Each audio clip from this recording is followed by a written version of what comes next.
Hello everyone and welcome back to SAFC Fan TV. Tonight, Sunderland travel down to the Alexandra Stadium. I have no idea. Does anyone know? Crewe Alexandra away we've got.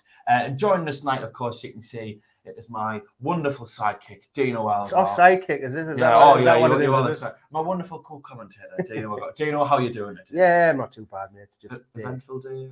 Sleep. Didn't make the bed. Came here. We're looking forward to the game at the very least, though. Or... Well, hopefully it's not as bad as the Gillingham game, because that was a really hard watch. Yeah, I mean we got the win in the end, of course, but to say that game was very dull would be an understatement. As always, of course, we are live. If you'd like to join us in the live chat, you can do so. Already on that is Ryan C and Ben Allison, SFC. And as well, if you would like to join us at any point in the stream before the game, we are looking for someone to come on just for 5 to 10 minutes or so. So if you'd like to email SAFC Fan TV 73@gmail.com, I believe it is. It should be coming up on the screen. And hopefully Philly can get back yet and be able to get someone on. There it is. There we go for a few minutes. Anyway, Dino, of course, Crewe tonight. We're going to go through the lineups, of course. Would you like to read Crewe's lineup? But we're going back to our old ways now, aren't we? If you're reading out the away lineup. Yeah, so the away lineup is as follows. At right back is Ramsey. In goal is Jaskalainen, and I believe that is the goalkeeper, son of Jussi Jaskalainen. At right back is Ramsey. In the centre of the defence is Thomas and... Is that Offord? And at the left is former Sunderland legend Callum McFadden. In the centre is Murphy and Daniels. On the right is Bennett. In the middle is ex-Sunderland footballer Mikel Mandron. On the left is Robertson. And up front is Long.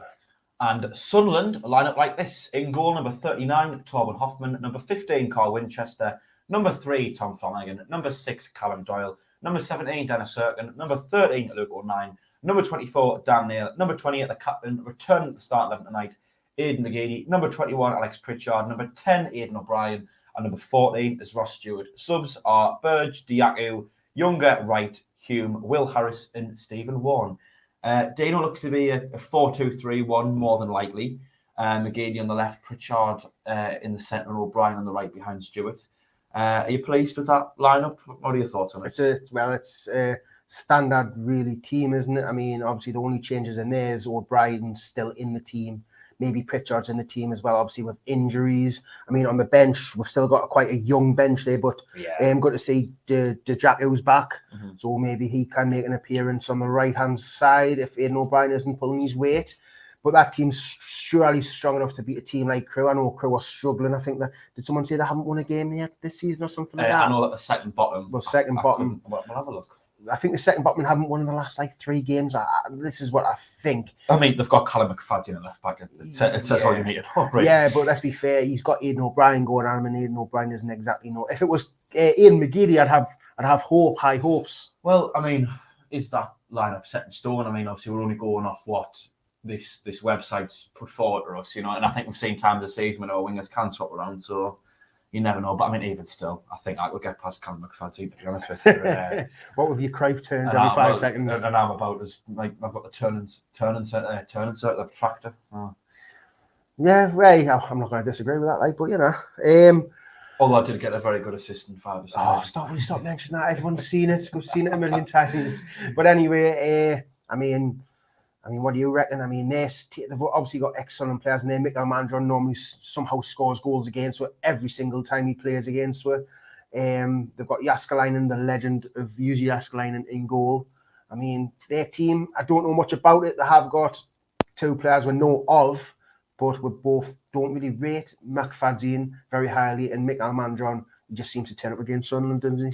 He does. He always seems to have a good performance. They've got the Gillingham highlights on the pre-bit of the stream, and I remember he scored.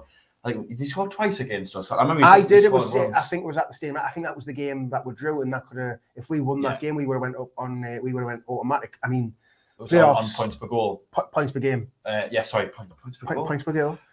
Points per game. If we won that game, we would have probably hit the playoffs. That was the game when I went down. Yeah. It was one of them anyway. But I remember he scored twice against us. That second one in particular. Last minute. Was a 97th minute. It was a really, really good finish. Did he score against us last season for Crewe at all? I think he did, I do believe he did. But was he playing for Crewe last season? No, he couldn't have been playing for Crewe last season. Crewe weren't even in our league, were they? Yes, of course they were. We drew against them 2-2. Oh. Maguire scored that volley. Do you not remember that? Are you sure that was Crewe? Did he not play? It was Crewe Alexandra. Because I remember we played Crewe. Did he not play for Gillingham at the time? No, he played for Gillingham the season before. Oh, was it? Honestly, Crewe were in our league last season, and I think the first game, it was a 1-0 win. Someone might want to correct us on that. At home, I remember it being a really dull game, a Tuesday night game, and then the second time we played them, we were getting beat 2-0. It was in that it was just at the start of that really good period under Johnson, when we're just sort of flying past teams. But we're 2-0 down. That wasn't the 2 wonder strikes. It was the 2 wonder strikes. Jones and Maguire both going. I think a large consensus of the game was, well, we've managed to come out of that game with a point. We wouldn't have done that, last season or the season before. It's a sign of us going up, and obviously, that shows how well that went for us. Yeah. But anyway, that was us last season. But Crewe, I've noticed this season, played 12 games. They've only won 1, and they are without a win in the last 5 games, coming off the back of a defeat in the last game to Fleetwood. If you're getting beat 3-0 to Fleetwood, and you probably aren't a very good let's side. be fair, we drew against Fleetwood, didn't we? We did. Without getting into that game too much, I think we just switched off, really, didn't we? But anyway, it's the thing is, though, form goes out the window when it comes against Sunderland, because everyone likes to just turn up against Sunderland for some reason. We're the team that always everyone wants to beat. Everyone turns up. It's been like that since we've been in League One, and I think Crewe will be exactly the same. They're playing at home, so they've got home field advantage. Even though I still don't believe that's a thing, but I don't know how, but I just don't believe it's a thing. I mean, we probably take more fans down than them have at home. I think maybe potentially, I'm not sure what Crewe supports like. I mean, I can't imagine them being a massive club, but anyway, quickly back to the live chat. Miles Morday says, might have to grab an interview on Saturday, lads. How are you doing? Well, we're both doing very well. We'll be much better in a few hours if we do win. But yes, Philly will be outside the ground on Saturday, as always, after the game. Philly and Karen in the car park, if you'd like to go and get an interview with them. Joanne Young, hi to you as well. Andrew Robbins, the serial online chatter, says 3-0, the Loch Ness Drogba to score. This is the way. How are the lads? What was your prediction for the game? This is the way. I said 1-0 because I think Crewe will make it a hard game. I think they've got one of the worst defences in the league, maybe. I don't know if that's 100% correct. But, I mean, a team second bottom, you should be scoring. Well, you would think in hindsight you should be scoring at least 3 goals against the second bottom team. But we all know it doesn't work like that in football. Yeah. And if Crewe just be compact at the back, because they're not going to attack well a lot, let's be fair, they're not, are they? They're going to try and maybe hold out for a point or maybe sneak a goal on a counter. So it's our job to break them down. And let's be fair, it hasn't really been that's not one of our attributes to break teams down. We normally counter and... Yeah, I think that's a good point. Do you know what I mean? I think Crewe will make a work for it today. Yeah, I don't think we in particular are actually that skilled at effectively breaking down a team. When a team sits back against us, we can struggle. I think, like you say, it's we can attack teams at pace and move the ball quickly, and it's in those instances, particularly when we are on the counter or we're bringing the ball from deep. We just tend to move the ball too quickly, I think, for teams. But if they do sit back, I think they will make things difficult for us tonight. And that's going to be the main problem. I mean, hopefully they don't, but you would think in the position they're in, that a point at home to Sunderland will be a good point, and they'll be happy with that. Quickly back to the live chat again, of course. Hello to Mandy Gray. Says, hello lads, hope you're doing well. Hope for a 3-1 Sunderland. I think I said 2-0 when we were here on Sunday. Maybe. It's not on there, is it not? It's not, no. But I think that was largely dependent on how the lineup was, and I think given that we've got Diakio back on the bench tonight and McGeady, as much as I have criticised him so far this season, back in the start 11, there's a couple of names in there that we maybe weren't 100% sure on who would see. It would have been nice to see Broadhead back as well. That would have given me a lot more confidence. But I think given that the lineup's probably stronger than it could have been, looking like it was going to be on Sunday, I am fairly confident that we will get the win tonight. Swan269 says, good afternoon, fellows. North Carolina is bright and sunny today. How are you gents feeling about the game? I think 3-1 Sunderland. I think we're both fairly confident. I'm confident, but I mean, I know how these games can go with a team against who we're playing, where if they do sit back, we will struggle. And it's about, will we put one of our chances away? And there's been plenty of times this season where we've had a lot of chances and we somehow either haven't put them away or their keeper's had a blinder. So it's going to be one of them games. I mean, hopefully we get off to a flying start. Remember the game? What was the game we went to and we absolutely smashed the team? Can you remember when I was sitting with you? It was Cheltenham at home. What was the score? 5-0. I love a game like that, but I mean, it's not always the case, unfortunately. A game can go like that in the exact same week. You can get beat 3-0 of a team. It's just, it depends on so many things on the night, doesn't it, really? It does. Back to the live chat as well. Big D, that's a very interesting name, says, how are lads? Miles Monday says, how are the lads? McGeady gonna torture McFadden. I would think so if they came up against each other. Jeff Hallcroft, the Spanner Man, has joined us, of course, this evening. Dino had a shave and Philly got a tootie on again. Oh, yeah, I had a shave. Yeah, I did. I mean, not very well. Like, you can still see bits of fluff. No, that's just that's not fluff. That's just because I grow very quick, unlike you. Right. It takes about 2 months for your just stubble to come through. You see. I'll have you around here to shower every day. I mean, shave. Shower. Yeah, I do shower every day. They'll put it out there. Thean SAFC says, evening lads. Hopefully we'll get to win tonight. Yes, of course. Jeff Holcroft says, no clones yet there. No, none at the minute. Emma Wilson, evening boys. Loving the new hat. It is a marvellous hat, Dino. Yeah, Philly made it for us. Yeah, you made one for me as well. Yeah, but you didn't put it on, did you? You had to spoil the sport. I'm not one for caps because I like it when everyone starts having a go at my head. Well, that's a total lie. You know, it gives someone people gives something people to talk about, I should say. Marion Trial says, hello, Dino and Jack. Hello to you as well. Thean says, Amandon didn't score against us last season. Got the assist for one of the goals, I think. Thean, as always, standing in for when Michael Bowers can't be our chief stat. Well, Michael, of course, is at work tonight, unless we would have had the dream team, the 3Vs, back in action. We're only at 67% tonight. 67%? Is not 75%? No, because it's 2 out of 3. Yeah, 75. I don't know. What did you get in maths at school? Kicked out, no comments. Miles Morley says 3-0 Sunderland for me, lads. I think Stewart gets 2 and Yaku gets 1 from the bench.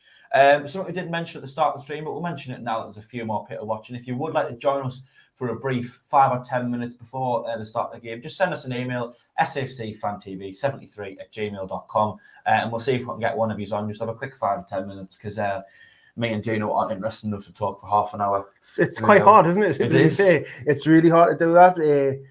But we do try our best. I mean, on the team, I mean, the bench, I mean, it's still a young bench, but would you be happy to see Steve Wern come on, maybe Jack will make an appearance, or even Lee Burge? I mean, I doubt Lee Burge is going to. Yeah, I know. I was being a bit sarcastic there. Well, I thought, you know, the under-23s played against Newcastle under-23s last night. Younger, Harris and Wen were all left out, and I think it was pretty clear that they were going to be playing for the team tonight, with, you know, them being probably 3 of the strongest players. I think Alice Taylor playing last night more or less ruled them out for tonight's game. So I think it was pretty clear they're going to be playing, but it's just what we're having to do at the minute, really. But I mean, are you excited to see any of them, see if they can make an impact on the game? I mean, I definitely would like to see Stephen Wern come on. I think he looks like a really good player, a really good prospect. I don't know how old he is, but every time I've seen him play, he looks good on the ball. He looks comfortable. He looks like he wants the ball. He wants to try and make things happen. Will Harris, I mean, I know he's scoring goals in the under-23s, but I've always said it's just the under-23s. And when that's always been put in front of him. Yeah, he's only had 2 or 3. That's true. I mean, it's going to be hard to try and knock Ross Stewart off his perch, isn't it? I mean, let's be fair. Yeah. Let's be fair. Ross Stewart's just having a brilliant season so far, and he's going to go from strength to strength. I think Wern's there because if anything happens to Stewart up top and you need to bring him off, or if you just want to take him off, you know, to save him if the game's gone towards the end of the game, you can then bring him on without needing to shift the general shape of the team. Obviously, O'Brien would probably come as a natural second to Stewart, but with him having to play out wide as part of the 3 behind him, you probably want an extra option as well. Because if something does happen early on to Stewart, you think if your second plan was to put O'Brien up top, you then got to shift the entire, you know, dynamic of the team. Whereas if you just, it's just a straight swap, isn't it? Really, bring on Wern on for Stewart. Well, Wern, you know what I mean, Harris. Sorry, yeah. Harris. Well, I had a little idea there. I've just been looking. I mean, Aidan O'Brien. Exactly. Aidan O'Brien can actually play up front, can't he? And when he did play up front, he scored that hat-trick, didn't he? When he played up front. I actually think he was playing on the left away at Blackpool. I think it was Broadhead. Don't get us wrong, there was a lot of interchange, but I think O'Brien was on the left, if anything. Well, I was thinking you stick O'Brien up front, just say Ross Stewart gets injured or Ross Stewart needs to come off because he's a bit leggy or whatever. You put Aidan O'Brien up front, you stick Pritchard out on the right and maybe bring Wern in, because we all know Pritchard can still probably play on the left and right, but obviously it's not his proper position. But let's be fair, our team is known for not playing players in the proper positions. I mean, look at Carl Winchester at the minute. Yeah, playing right back last season, look when I'm playing right back. So our team is full of people who just like to fill in, and I do believe that Alex Pritchard could fill in on the right or left, and then he could bring Wern into where he's going to be comfortable. But I think it's a massive strength of ours this season. Like, we really have got a lot of versatility. I mean, there's Embleton can probably play anywhere across that three behind the striker. We've seen them play in the, I wouldn't say the holding role, but the more central midfield role where you aren't always getting forward as much. I think Dan Neil's played in the two of them. We've seen the wingers chop and change here and there. You've got Winchester, who plays at fullback, plays in the middle. You've got O'Nien, who can probably literally play anywhere on the pitch but in goal and do a half-decent job for you. And that's just looking at the lads there. So I think it's a real advantage we've got in particular this season. I don't think I've seen a squad where you've got so many players who can just play in so many different positions. And can I say as well, are you happy with the centre midfield as well? Because I know Luke O'Nien came in for a lot of stick the last couple of weeks with these performances. I know at the minute we're struggling with injuries, so there is no one actually there to replace him at the minute. But I mean, are you disappointed to see him in, or do you think he needs to spill out the team? And to be fair, right, I honestly still don't believe that that's his best position. I think his best position is going to be behind the striker. Well, I think, you've more or less answered the question in terms of there's no one else who can really play that night without bringing one of the 23s in. Sona, who played, I think, a full game last night, can play in midfield. I think I've seen Wern play as more of a number 8, like an actual centre midfielder, as opposed to a winger or a number 10 as well. So those are probably the only other options, really. And I think if you ask most fans, would you rather see Luke O'Nien pair up with Dan Neil in the middle of midfield or Wern or Sona? You'd probably have to say O'Nien. Just above anything else, the experience.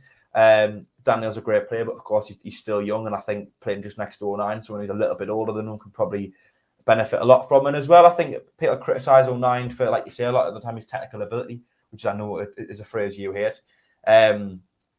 But whilst Dan Neil is great on the ball, and we're seeing with his assist at Gillingham, that brilliant ball in, we've seen the goal against Thackeray, and his passing ability is tremendous. He can carry the ball, he can drive it forward. I think O'Nien does a lot off the ball, and I think a lot of they complement each other really well. Dan Neil knows he can drive forward and join in the attack, and he's got O'Nien there to sit back. And O'Nien never stops running. If there's an attack that breaks, he is probably in a better player than Dan Neil in order of getting the ball back or stopping an attack, because he's a bit more defensively aware. So I think, to be honest, it's probably the only two you can really go with. But I think a lot of the criticism for O'Nien's been really unjust this season. Yeah, I do as well. I think people need to forget that Luke O'Nien isn't a technical footballer. He will never be a technical footballer. What Luke O'Nien is just an engine, someone who'll run for you all day long, and he'll do the simple things very well. He won't do the advanced things of taking 3 players on and having a shot on the edge of the box, but he will try and get in the box. He will try and get on the edge of the box and have a shot, and he will just keep things ticking over. Whereas last season you had the likes of Max Bauer, who wouldn't even get on the edge of the box. He was happy enough just to sit in front of the defence. Mm-hmm. And let's be fair, when you're playing teams like Crewe, you don't need that centre defensive midfielder. Mm-hmm. You need to get bodies forward to try and break them down, try and get shots on the edge of the box. Because at the end of the day, if you don't shoot, you don't score. And that was our problem last season. We didn't shoot for often enough. We always try to walk the ball into the box. And I just think with Luke O'Nien, he does the simple things well. If you want him to take on 3 players and whip out a 100-yard ball, that's not his game. Or a Cruyff turn. That's not his game. His game is breaking play up, running everywhere to give support or help defend, and just do the gritty things no one else wants to do. And to be fair, he hasn't had the greatest couple of games, but I wouldn't say he's dropped below a 5 out of 10. No, and I think he has had the odd game here and there. Against Gillingham in the first half in particular, a load of wayward passes, and we know he can bear. Let's be fair, in Gillingham game, everyone was. Yeah, I know. Even Carl Winchester was doing that. Oh, yeah, everybody was. Well, I think O'Nien and Winchester were the two in particular players who you would normally rely on just being able to pass the ball about decent, and the two of them were messing it up quite frequently. But I think with O'Nien, fair enough, he isn't always the greatest player on the ball in terms of technical ability going forward, but not every player has to be like that. And I mentioned his defensive work and his work off the ball, but I think as well, let's not forget, he's actually popped up with a few goals this season. Exactly, and he will. And let's be fair as well, in the centre, he wins most of his headers as well. He wins most of the aerial duels, because for a guy who's only, I think he's 6 foot, I'm not 100% sure, he wins a lot of headers. Oh, yeah. And he really, really does. I mean, I've watched him when the ball's in the air. He normally wins the header. When he was in defence, he was always winning headers. And he's just got that athletic ability to get above people. And I just don't know why Luke O'Nien gets such a hard time, but just because you don't like the way he plays football, but in the day, he might not be everyone's cup of tea, but you can't not agree that he gives 100% every single game. Do you think that some fans sometimes can be actually quick to jump on the back of players who get a reputation for working hard? Like something I'll always say is if a player always puts a shift in, always puts 100% in, I'll always clap them off at the end of the game, and I'll always have positive words to say to them. I might not always say that they should be playing the team and everything like that, but I think in terms of a person level, if you can just promise that you're always going to put 100% in, for me, I think on a personal level for each player, that's good enough of a target for them to aim for. And I think some fans get frustrated because they see other fans praising O'Nien for that, and they maybe don't think he's quite good enough. Well, it was Charlie Wyke, if you remember the first couple of seasons, everyone was saying, "Oh, he tries really hard, but he's just not good enough." Do you know? It was the same with that. Everyone was saying, "Oh, Charlie Wyke, he always gives 100%. He's just not good enough." With Luke O'Nien, I think he always gives 100%, but I do think he's good enough. But for some reason, just because he's not a Ryan Fraser or one of these technical centre midfielders who only come along like not very often in League One, that, oh, he's not a very good player. Let's be fair, we've got off to a great start this season. When we had all these technical midfielders and Power and, I mean, who else was in the centre? I mean, Dylan McGeoch, technically he was great. Technically, he's straight ahead of O'Nien. But he done nothing. Yeah. Do you know what I mean? So we've had these technical players in the past, but they've done nothing. Yeah. I actually thought Dylan McGeoch was technically a very good footballer. I remember I went to watch his debut against Hartlepool. Now I know pre-season friendly against Hartlepool, it's not the toughest opposition, but I remember just picking up on his passing ability, his passing range, and especially his ability to play a ball across the field at a long ball, and thinking he was absolutely brilliant. However, his off the ball work left a lot to be desired, and if you had a player next to him who could sprint everywhere, maybe you can make up for it, but you can't run a midfield with like Max Power and Dylan McGeoch or Grant Ledbetter. You can't have two players who are too similar. If you had two players like Luke O'Nien in the team, you probably wouldn't create many chances. True. That's why you put Dan Neil next to him. Equally, if you had two Dan Neils, as much as I think that would probably be still a decent midfield, you probably wouldn't get a lot of energy off the ball. Well, that was the problem last season with Scour and Ledbetter, and they're all the same. They're all just none of them had any ability to go forward and really make it put any impact on the final third. Exactly. Well, Scowen used to get forward, but he couldn't shoot. Do you know what I mean? You've got to find the balance, and Daniel is the balance of a player who will get the ball, try and create something, beat maybe one or two players, maybe have a shot because he has scored a couple of long ranges this season. And Luke O'Nien's the one who will pop up with the goal now and again, but he'll do all the nitty-gritty work, which Daniel won't do, or he's not able to do because he's not physically capable at the minute. Because don't forget, he's still growing. He's still only young, so he hasn't got his physical peak yet. Whereas Luke O'Nien's 26, and he's in his, like, you could say he's in his physical prime at the minute. I mean, I've met Luke O'Nien. He's to be fair, he's built like a brick. Yeah, he really, really is. It's mad to look at Luke O'Nien and just think he's just got a massive pure stature on him. And well, he's a fully grown bloke, and as much as Dan Neil, height wise, he's not going to probably grow any. He's still got a bit. He's got fill out. He's got a bit filling out to do. He at the end of the day, he's only 19. He has. This was the problem with Barley Mumba. He was too small, and he wasn't, and he was still growing, and we just didn't give him that chance. Whereas Dan Neil has been given the chance, and he probably knows he needs to fill out a little bit. But if no one can get near him, like try and shoulder off the ball because he's just a bit quick, why would he? But he's still learning, he's still growing, he's still trying to fill himself out. And I think we've found a good balance in the centre, and I think. A lot of chances don't come through the centre. We still play predominantly down the wings, but goals will come from the centre now. Oh, yeah. And I think as well, Dan Neil's probably the closest thing we've got to a complete midfielder.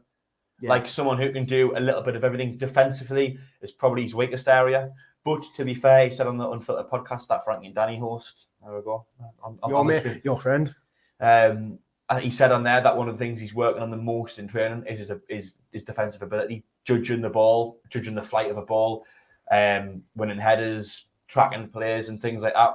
And if he can work on that side of his game, he'd probably be a complete midfielder. You stick two Dan Neils in midfield, and you've probably got enough. But I think at the minute, you're probably needing someone like O'Nien there to just do that defensive work because he's got more experience in terms of judging the flight of the ball, winning headers, winning the ball off place because he played in defence for like 3 years now. Yeah, that's true. The thing is, though, with your defence, I mean, you can try and coach people to defend, but some people just have the natural instinct. That's why defenders are defenders and attack midfielders are attack midfielders. Some you can try and coach to guide someone to try and track back, but some people just don't naturally have that. Whereas Daniel naturally wants to get on the ball and go forward. He might not naturally want to get back, whereas Luke O'Nien his instinct is, if I get forward, I've got to get back. It's how you're trained as a kid. It's the things what drilled into you. I think as well, like playing football, it contains different skills. For example, McGeady's skill set, you could put them on par with another player. Well, McGeady's probably a bad example. Pritchard is probably on par roughly with Tom Flanagan in terms of ability as a footballer, but Pritchard's skill set revolves around probably short passing, his touch, maybe he's a little burst of pace and a bit creativity. Tom Flanagan's is more defensively and, like you say, instinctive, winning headers and things like that. And it's just a different skill set, isn't it? Really, so you know, that's just football, isn't it? That's why when you're building a team, you've got to have so many different people. That's why you've got to have quick wingers, because you might have quick centre midfielders, but they can't do anything with it because you can't really sprint a lot round in the centre. Whereas on the wings, that's where all the space is to get past your man. And in the centre, you've got to have good dribbling skills, good first touch, and an awareness of people around you. Mm-hmm. That's what makes. This is why when you're a manager, you've got to create a very creative team. You've got to get all the right little jigsaws together. Because, like you say, last season, all right, Tony, last season it was very unbalanced. There was a lot of the same players, and we just couldn't create anything. Now we've got bits of creativity, we've got bits of height, because we weren't a very tall team. We've got bits of height, we've got some pacey players, we've got some skillful players, we've got some creative players. Where last season, if you remember, I think it was the start of last season, the season before, Denver Hume was our best creative outlet, and he's a left back. So that's what I mean. You've got to try and get these like little players in certain positions to balance out the team where you can create from different areas of the pitch, and I think we've got that now. Yeah, I mean, it was something that Gary Neville was saying. We were having more or less this exact conversation on Sunday night. Sat at this exact table as well. Something that Gary Neville was saying about Man United, that fair enough, the players on the ball, you look at the technical ability in the squad, they've got Pogba, they've got Bruno Fernandes, they've got Rashford, Greenwood, Cavani, Ronaldo, loads of players on the ball who are really good, but actually they've not really got much of a workhorse in the side, and when they're off the ball, the struggle is as a result of that. And I think it just goes to show that, you know, you really need like players to do bits of both. We'd like to remind everyone as well to like and subscribe. We've got 85 people watching. Not sure how many likes we've got, but if you'd like to give us a thumbs up, we would massively appreciate it. I'd say if we get to 100 before the end of the night. And it is free to subscribe as well if you haven't done so already. While we're on the little plugs, I may as well give a little mention to, of course, the SAFC Fan TV mugs. The link is in the description to go and buy one of them. You can order them online, or you can buy them. I love that. That's probably the best cup I've ever seen. It is. Do you know what, I think we should sell them publicly, mate. I know we're giving it to Tony Lee for a present, but I think we should sell them. No, now that is something I would buy, and I'm not on about the t-shirts. Here goes money for that. Got the key ring. Oh yeah, that's what I was referring to. But no, as well, you can also buy these mugs in person at the Wheat Chief, and I believe they'll be about £3 cheaper because you won't have to pay for any postage and packaging. Anyway, quickly back to the live chat. Tony Lee, of course, who was just mentioned, saying, all right, 2Vs, where's Monkey? Philly will be joining us after the stream for a short review of the game. Getting back to the old days, aren't we? Me and you on the commentary doing a review. It's been a while, to be fair. It has. Remember, we've got that to fight for, the SAFC Fan TV commentator of the season. I mean, I've not been on here yet, so I'm going to have to play an absolute blinder to put me in the hat for that one. You've been here consistently, haven't you? Well, I'm always invited, you see. You only get invited when Philly's not available. We're playing that card, are we? Even though I would have been that night if I could be. A few more shout outs on the live chat. Hello to Frankly Chimer 3, he's always tuning in. Andy Hayes says, why a podcast saying that the crowd isn't happy with the owners? That's not something I've heard. Do you know what I'm sick of hearing as well? This is what I'm hearing all the time, even at work and just general. Mike Ashley's going to buy the club. I'm sick of hearing that now. I'm not bothered. It wouldn't happen in a million years. I think we've got a better owner anyway. And why would Dreyfus? Well, apparently Dreyfus can't afford to run the club as well. This is what I'm hearing. I know, multi-billionaire. I know. His family's who owns European football clubs. It's just people trying to wind people up. This is why I hate football. The toxicity is ridiculous at times, and like people making stupid comments like that, man. Come on, man. I mean, as you say, you picked up what was it? You picked up a golf club and you realised football was full of toxicity. Something really camp like that. I picked up that ball when I was at balls and went, there's no toxicity here. It's all fun and games. Yes, that's just ignore. By the way, the teams are out on the pitch now. It's a 7:45 kickoff, and I believe it's hitting about that time now. Now is Well, it? it's bang on quarter. Well, Right? But in typical League One fashion, probably be kicking off 2 or 3 minutes late. We'll give a few more shout outs on the live chat. Johnny Stone 09 saying level 3 in math. I think he's saying that's what Dino. Me and him done a level 3 in math in the college. Me and him. Did you actually together? And he's got a degree, and I got more marks than him. He was gutted. Well, you still couldn't work out that 2 out of 3 wasn't 75%. So clearly, you need to go back to that maths course. Yeah, 100%. Yeah. Jeff Hallcroft on the live chat, Spider-Man saying, Thane and I had to put a word in, Jack. Well, you know, maybe it'll be something in the works. You never know. Maybe one day we'll be able to release some hats for people to buy as well. But the players, the captains this evening, McGeady and whoever Crewe Alexander's captain is this evening, are talking to the referee in the centre of the pitch just at the moment. So I would imagine the kickoff is coming from any moment. Michelle Holdsworth says, what year is that yellow shirt from, mate? You wasn't born, so you wouldn't know. Idea. Before I was born, I saw it on the club website. I love a good retro shirt, and I thought I'm going to buy that one. No idea. If someone could inform us, that would be lovely. DJ Earth SAFC, who of course does the previews for SAFC Fan TV now, says result: Pennywell Ladies 3, Pallion Ladies 1. Not sure if that's an actual result. Probably not. But it looks as if we're going to kick off. How we're going to do it, Dino? We're going to do 15, 15, 15? It's entirely up to you, mate. I mean, you're the boss. What do you reckon? What about the gaffer? Well, you're hosting, so you're the gaffer. I'll tell you what, I'll let you do the first 15 because it's been a while for me. Right, yeah, no problem. Get it off to a I've just got to try and learn it. I'll try my best to learn the players' names. I mean, it is a lot harder than it looks, especially when you don't know the other team. I've just got to try and go off numbers. Do you not still use the flashcards, like? No. But it looks like Crewe have won kickoff. I don't know what's going on because everyone's moving. It looks like they're going to put the ball down the left-hand side from kickoff because everyone's moving to the left side of the pitch. Sunderland on their yellow away kits. The players do well. The Crewe players do take the knee. Sunderland players don't. Sunderland are kicking from left to right, and Crewe are kicking from right to left. Crewe will kick this ball off. Who's number 35? I just need to double check because I've got some funky numbers on this. They have. It's like watching under 23. 37, 35, and 21. You know what I mean? We're off, and Crewe will boot the ball down the left-hand side where he's looking for Mikael Mandron. And it's went straight out for a Crewe throw in as Sunderland's Luke 09 has headed the ball out of play. Well, down on the left-hand side here. I don't know who's taking it, but he throws it to Robertson. It's McFadden, isn't it? Robertson to McFadden, back to Robertson. The ball is played to the centre circle where it'll be picked up by number 6, which is Offord. Offord over to Ramsey, who plays the ball forward to Mikael Mandron, who plays it back to Ramsey. Ramsey inside to Murphy, who plays it back to... I can't remember. Do you think Ramsey's going to do much passing? Loads of passing, mate. Do you not get it? Nah, I don't do jokes, mate. You should know me. I'll explain another time. I'm miserable. Anyway, the ball went out of play as Winchester has won the header against Callum McFadden, and Callum McFadden will take the throw in.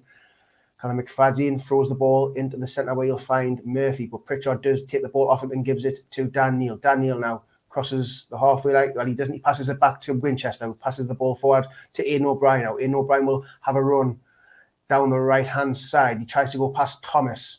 Thomas does get in front of the ball, but Aidan O'Brien just nicks it back off him now. Aidan O'Brien just cuts back inside, plays at the edge of the box where you'll find Pritchard. Pritchard now back out to Winchester, will find himself on the right side of the box. He will look to whip the ball in, but it's hit off Callum McFadden for a steam to have hit back off Carl Winchester. So it is a Crewe throw in. To the comments there, Jack, mate. Yes, DJ Sizzler Watson, Dave Watson says, hello boys, great show. Tora, 3-0. I've been trying to get hold of Philly if you want to keep your tickets. Back to you, Dino. Yeah, back to me. It's 92 minutes gone. McFadden will take the front. He throws it to Robson, who plays it back to McFadden, who plays the ball down the line where Flanagan has got down. By the way, the camera angle we have here is terrible because you can't really see right below it. Do Frankie's line then. We are watching the same footage as you provided by the EFL cameraman. But yeah, it's very hard when it comes down the right-hand side because the camera isn't in the best angle. Anyway, Sunderland have the ball here. It's over with Sirkin now. Sirkin just crosses the halfway line. He plays the ball forward looking for Ross Stewart, but it is cut out. And the ball's played forward, but it is cut out by Tom Flanagan, who puts the ball out for a throw-in just on the halfway line. Straight off Lee Johnson as well. Well, Lee Johnson had a little first touch there, but it wasn't very good, wasn't it? Was he a good player, Lee Johnson? I think he was a midfielder. I think he played in League 2 and League 1 predominantly, so probably okay. Not too bad. Anyway, Sunderland. But his dad was his manager most of the time, so one of them situations. You got special treatment from his dad. Anyway, oh God, that sounds awful. Crewe have the ball here with Luke Murphy. Murphy plays it back to Offord, who plays it out to Ramsey. Ramsey now launches the ball forward, looking for Mikel Mandron, who does win the header, but it will bounce to Luke O'Nien now. Luke O'Nien is under pressure. He plays the ball to Dan Neil. Dan Neil is fouled there by Murphy, and it's a free kick to Sunderland. Quickly to the live chat, DJ Earth SAFC, of course, providing us with the update, says, Go Flash League 2, Bradford 0, Hartlepool 1, so the local team Hartlepool winning, and Newport 0, Carlisle 1 as well. Anyway, Sunderland do have the ball. Tom Flanagan. Tom Flanagan launches the ball down the right side, looking for the run of Ross Stewart, but it is cut out by Offord. Offord will play the ball forward to Mikel Mandron, who plays it back. But it's down with number 7. Who's number 7? Callum Long, and it's a bit of a 50-50. And the referee is giving us a free kick. Luke O'Nien has won the free kick. And it's a free kick to Sunderland. If you wonder why I'm a bit confused, Philly just came in the room and started messing around with the mic. We're not sure what he's getting up to. Miles behind me. Oh, well. Oh, well. I think it's just the way it's going to be, isn't it, really? Yeah, do bear with where Philly's just turned me stream off. I mean, at the minute, not a lot's happening. We've got a blank screen. Oh, you've got to press. Anyway, right, it's back with the goalkeeper. The keeper, Jaskalainen. Philly said sorry. Anyway, Sunderland have the ball here with Carl Winchester. He plays it to Luke O'Nien, who plays it over to Aidan O'Brien on the right side now. He launches the ball forward to Ross Stewart, who Ross Stewart will give chase. He's down the byline. He whips the ball to the front post, but it's cut out by Crewe Alexandra, out for a Sunderland throw in. It's nearly 5 minutes gone here, and it's still Crewe 0, Sunderland 0. Quickly back to live chat, DJ Earth updating us on another game. Go Flash, it is Lincoln 0, Wimbledon 1, and of course that's in our league. And Plymouth 1, Bolton 0. Plymouth, I think, still top of the league now. How are Plymouth top, man? Anyway, the ball has been cleared by Crewe. It's been launched into Sunderland's half. It's ever since they got rid of Colin McFadden. Is that what it is? Yeah, basically. But Dennis Certain will play it back to Hoffman. Hoffman with a bad clearance. He gives it straight to the Crewe player, but Murphy just heads it straight back into Hoffman's hands, and he throws it out to Carl Winchester. Carl Winchester plays the ball down the right side to Aidan O'Brien, who cuts infield now. He plays it to Ross Stewart. Ross Stewart over to Pritchard, who finds himself on the right side. He cuts inside and goes past one player, and he tries to go back on the inside. And is he fouled? The referee says no, but Pritchard regains the ball. Pritchard flights it over to the left side where he'll find Aidan McGeady. Now, Aidan McGeady's being stood up by Offord. He goes on the outside. He goes to whip it in, but his defensive partner has headed it away where Mikel Mandron does try and pick up the loose ball, but it went out of play as Sunderland have kicked the ball out for a Crewe throw in. Been a pretty scrappy game so far, do you think? Really not a lot's happened, but I don't think we've looked too bad. We haven't looked too bad. I mean, I knew Crewe were going to make this a little bit of a hard game. It's 5 minutes. There's still loads and loads and loads of time. It just takes that one opportunity. Anyway, Luke O'Nien will close down the Crewe defence, but he's headed it straight back to Jaskalainen. Jaskalainen throws it out to, I believe that is Ramsey. Ramsey launches the ball forward, but it's cut out by Dennis Certain. Certain plays the ball back down the line, but it's went out of play for another Crewe throw in. I just want to say hello to Rob Taylor, who's tuning in from a sunny South Africa. So hello to you, tuning in all the way from over there. DJ Earth as well, saying that there's been a game called off due to crowd trouble. Jackie White versus Fawcett Street. I mean, is that actually a real game? I mean, obviously not. It can't be a real game going on somewhere, really. Anyway, you know, DJ Earth's trying to provide a little bit of humour. I know, but like, it's just funny because I don't even know how. To attract from your rubbish commentary. Yeah, I'm winning that trophy. Just saying. Anyway, it's still out for a Crewe throw in. He was going to throw it to Robertson, but he was closed down by Pritchard. He will throw it to Long back to Ramsey, who plays the ball down the line, but hits a Sunderland player, and Dan Neil will cover the ball on the left side. Dan Neil turns back. He's under pressure by 2 Crewe players, but he has deemed to being fouled by the Crewe player, and it is a Sunderland free kick just inside Crewe's half. But it is taken quickly back to Doyle. Doyle now does a couple of little turns on the ball and plays it back to Hoffman. Great technical ability. Oh, it's really good anyway. Flanagan now. Flanagan has the ball and gives it back to Hoffman, who finds himself in his own 6-yard area. He plays the ball forward to Dan Neil. Dan Neil nearly gets the ball took off him by Robson, but nips the ball to Callum Doyle on the left side of the box. Callum Doyle inside to Luke O'Nien, who just passes the halfway line. He plays the ball down the left side to McGeady, who threads the ball through to Pritchard. Now, Pritchard, will he go on the outside? He will. He tries to whip the ball into the box. It's hit off a Crewe player, and it's for a Sunderland corner kick. First of the day, 8 minutes gone. Yeah, DJ, I thought live chat once again, saying goal flash League 1, Charlton 0, Accrington 1. So the goals are flying in so far tonight. Of course, still. You got any bets on? No, I'm not really a betting man, to be honest. Well, let's hope Kaz has put one on, because you might win some money. Anyway, Philly always puts 3-1 Sunderland on. So. Pritchard is over this corner kick. He will whip it right into the middle, where Ross Stewart wins the header. That's a great save. The header was right down the keeper's throat, straight at him. Well, actually, it was Tom Flanagan, funny enough. Tom Flanagan with the header. I thought it was Ross Stewart. It was Tom Flanagan, my mistake. It's been whipped right in. It's a great header by Tom Flanagan, but straight at the keeper, and the keeper just gets a hand on it and pushes it over the bar. He was really coming away from goal as well. A lot of pressure from the defender, so even just get his head on that towards goal was good. Never mind. Really, to be fair, Tom Flanagan's been playing well. Anyway, Yeah. Pritchard whips it back in towards the back post, but it's headed away by Crewe, only to the edge of the box where he finds Daniel. Daniel passes out to the right side where he'll find Winchester. Winchester looks for the 1-2 of Luke O'Nien, but Luke O'Nien doesn't use him.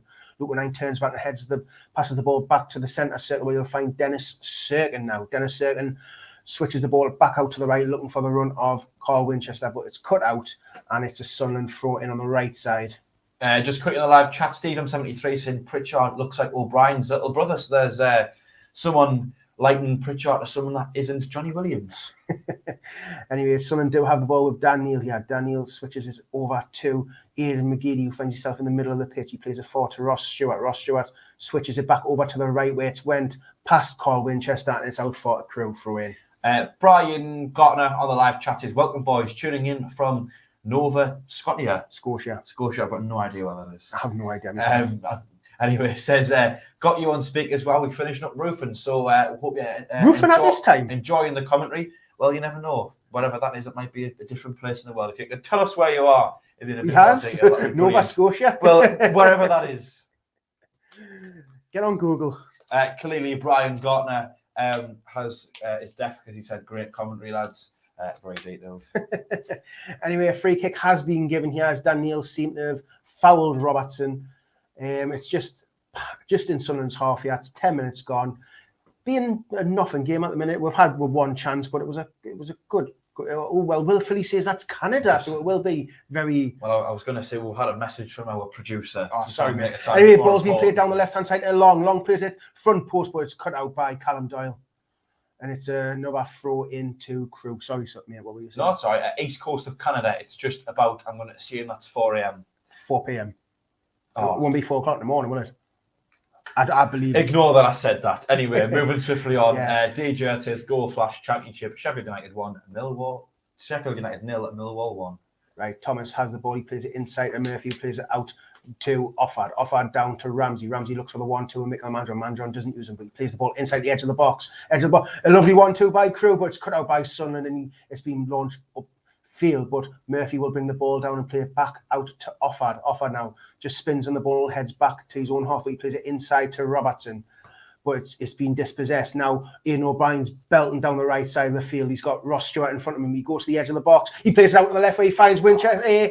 Pritchard has a shot. It's a save by the keeper and he pushes it wide of the right side. I think he took too long to hit that. He did, yeah. It nearly fell to Ross Stewart, but the keeper made a really good save. But we are putting the defence under pressure here. Ross Stewart is putting Thomas under a load of pressure. Thomas clears the ball, but it's only went to Dan Neil. Dan Neil now plays the ball for to Pritchard. Pritchard inside to Aidan O'Brien, who plays it back to Pritchard, who knocks it out to the touchline to Ross Stewart, who plays it just down to Winchester, who plays it inside to Aidan O'Brien. Aidan O'Brien flicks the ball to Ross Stewart. Ross Stewart finds himself in the box here on the left side. He plays it across the box, but it's cut out by Crewe, and Ramsey will clear the ball to the right side of the field, but Sunderland will regain the ball with Tom Flanagan now. Tom Flanagan with loads of time and space moves the ball forward to the halfway line, but he passes it to Winchester, who plays it all the way back to Hoffman on the edge of the box. Hoffman gives it to Doyle, and Doyle with a really bad touch, and it's been taken off him by, I don't know who that is, but he's given it a long with a short, long range, straight at Hoffman. We look good and quick going forward, but defensively we just look really shaky. I think Crewe's pressing was struggling to deal with a little bit. Doyle's touch just let him down there. He wasn't under pressure. His touch just really let him down. Anyway, Callum Long has been fouled there by Luke O'Nien. Luke O'Nien just literally ran into him. And Luke O'Nien's holding his shoulder again. I mean, that seems to be a recurring thing with Luke O'Nien. I think if we had another couple centre midfielders, or if Huggins was back fit and you could put Winchester in the middle of midfield and Huggins at right back, you'd ideally see O'Nien. Just given 2 to 3 weeks out. I mean, but we had an opportunity with the cup games to just play someone younger, and Johnson kept playing him. I just think it's not doing any favours. It's not. Anyway, Ramsey on the right side here. He plays it inside to Murphy. Murphy flicks the ball forward, looking for the run of Callum Long, but it goes out of play for a Sunderland goal kick. 30 minutes gone here. But I think with Luke O'Nien, I think he does need a couple of weeks out because that shoulder, he just keeps holding it. And if you've got a bad shoulder, it'll prevent you from running at 100 miles, like 100% because your arms. I was going to say, I don't think your shoulders preventing running 100 miles an hour. But it helps you propel you forward, doesn't it? And if you've got a bad shoulder, you won't be able to use all that shoulder strength to try and push yourself forward. But anyway, Sunderland are just messing about with it at the back here. Hoffman does have the ball. He launches out to the left side where you'll find Dennis Serkin. He brings the ball down, looks for Dan Neil, but it's been given away. Murphy intercepts, and the referee's given a free kick as Serkin has fouled Murphy. It's a free kick in a very dangerous position, I would say. Yeah, definitely. I like the way that we have the ability to play at the back most of the time, and it's a way of playing that I support. But I just think if we've learned anything from these opening 14 minutes, it's that Crewe are very good at pressing our defence, and I don't think we're dealing with it very well. So if Crewe are going to get a goal, it's going to be by a set piece or a counter. Yeah, and I think us continuing to play it from the back now, I think if we end up, making a mistake and conceding the goal from it, all I'll say is that I think we've only got ourselves to blame because I think they've dispossessed us a few times now, a few warning signs have been put out. Anyway, Robertson and Murphy are over this free kick. It's just right of the box. Murphy whips it in towards the back. Hoffman with some bit shaky hands, but he does manage to collect it. Lee Bird style. It was a bit Lee Bird style, but he still collected it nonetheless. Anyway, he bowls it out to Serkin, who underhits the pass to McGeady, and Crewe get in the foot, but it goes out for a Sunderland throw in just in our side, our own half. Anyway, mate, I think I'll pass it over to you now as 50 minutes are coming up. Yeah, why not? Just a couple goal flashes. DJ Earth saying the game has finished. Bruges 1, Man City 5. And Plymouth are now 2-0 up at home at Bolton. Anyway, Hoffman has the ball now. He passes it out to Tom Flanagan at right centre-back now. Swings it forward. Ball goes into the opposition half. It's chested down by one of the Crewe central defenders. He tries to clear the ball, but in the end, nearly clears the ball out the stadium. We're back in play now, though. Number 37 for Crewe knocks it over to Long. Long out on the right-hand side now. Rolando coming inside the box, goes across it in. Good block from Dennis Serkin there, left back out for a Crewe. Alexandra corner kick. Dino, I don't think we've heard much of your thoughts of the game so far. What do you think? Crewe are actually putting up a little bit of a fight here. They are trying to. Funny enough, they are coming forward with intent. I mean, normally teams just try and pass it around or lump it long. I mean, they are coming forward with a bit of pace. Anyway, mate, corner will be coming in.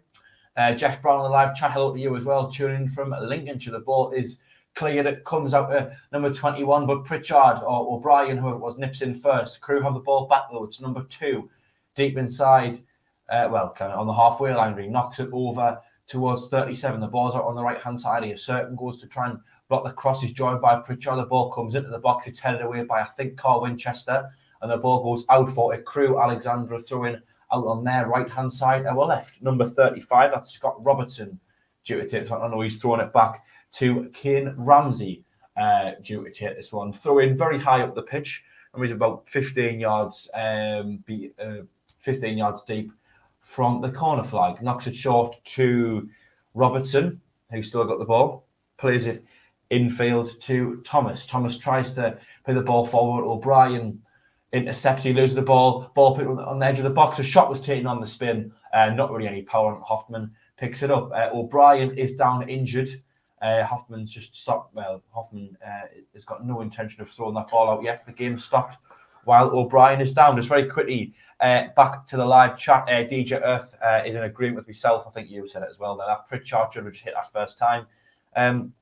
Hello to another Tony Lee. Tony Lee part 2 says, hi lads, back in Sunderland visiting. Well, they've had a trip to the stadium today. I love the place. Keep the good work, T. So nice to hear you back, Tony Lee. Nice to hear you paid a little trip to the stadium. But we are back in play. Callum Doyle plays it forward up to Stewart on the left-hand side, who knocks it back to Dennis Serkin.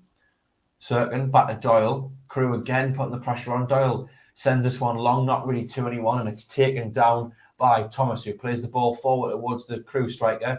Doyle intercepts, but unfortunately the referee has blown his whistle for a Crewe free kick about 15 yards just over the halfway line. Not particularly a dangerous area, but nonetheless it is a set piece to Crewe. Quickly back to the live chat. DJ Earth SAFC has said goal flash lead to Sutton 0, Swindon 1. And Robbie Pembroke, hello to you, says is tuning in from Pembrokeshire. Good commentary as usual. Thank you very much. Well, he's clearly talking about my commentary, not yours. No, he must have said that in the last 3 minutes. He wouldn't have been saying it about yours. Tony Lee, the other Tony Lee, of course, you can call me Anthony now, Dodsy. Won't be happening, Tony. Anyway, we are back and playing out. Crewe out on the right-hand side, just coming into our final third. McGeady intercepts the ball, falls through a player who takes a shot, though, through a crowd of Sunderland players, and that was just wide of the post. And if Wayford listening, I have just run out of water, so another bottle. Much appreciated. Karen, if you can bring one up for us. Is Karen in tonight? I've not seen that. She was in bed. Where's like you? But I think she's up now because I've seen her in the chat. She's doing a very good job of being the moderator. As always. Anyway, the ball goes short to Flanagan, who sends it long up the right-hand flank. O'Brien couldn't really take the ball down. Thomas tried to slip it forward to McFadzean. Well intercepted by Carl Winchester, who was screaming at Flanagan and Hoffman there. I think he might be talking about the way we're playing out from the back. I just picked up on his, what his arm movements were kind of doing. And I think that's what he was referring to. But anyway, Winchester knocks it short at Dan Neil because he gives it back to Winchester. And it was good pressure, to be fair, for number 35 at Crewe. As Winchester puts the ball out for a Crewe throw-in. There we go. Our saviour is back. Wayford, he's brought us some water. The ball gets tipped in field out number 37, who plays it in. That's long out wide to number 2, who takes a shot just over the bar. No deflection from a Sunderland player, no save from the keeper. But to be fair, Dino, I think Crewe are really, really grown into this game and being a threat. Yeah, they are. I mean, they're playing a totally different style to what I thought they would have done. They're not sitting back. They're actually coming forward, looking to try and get a goal. I mean, Bennett looks quite dangerous. He looks quite quick.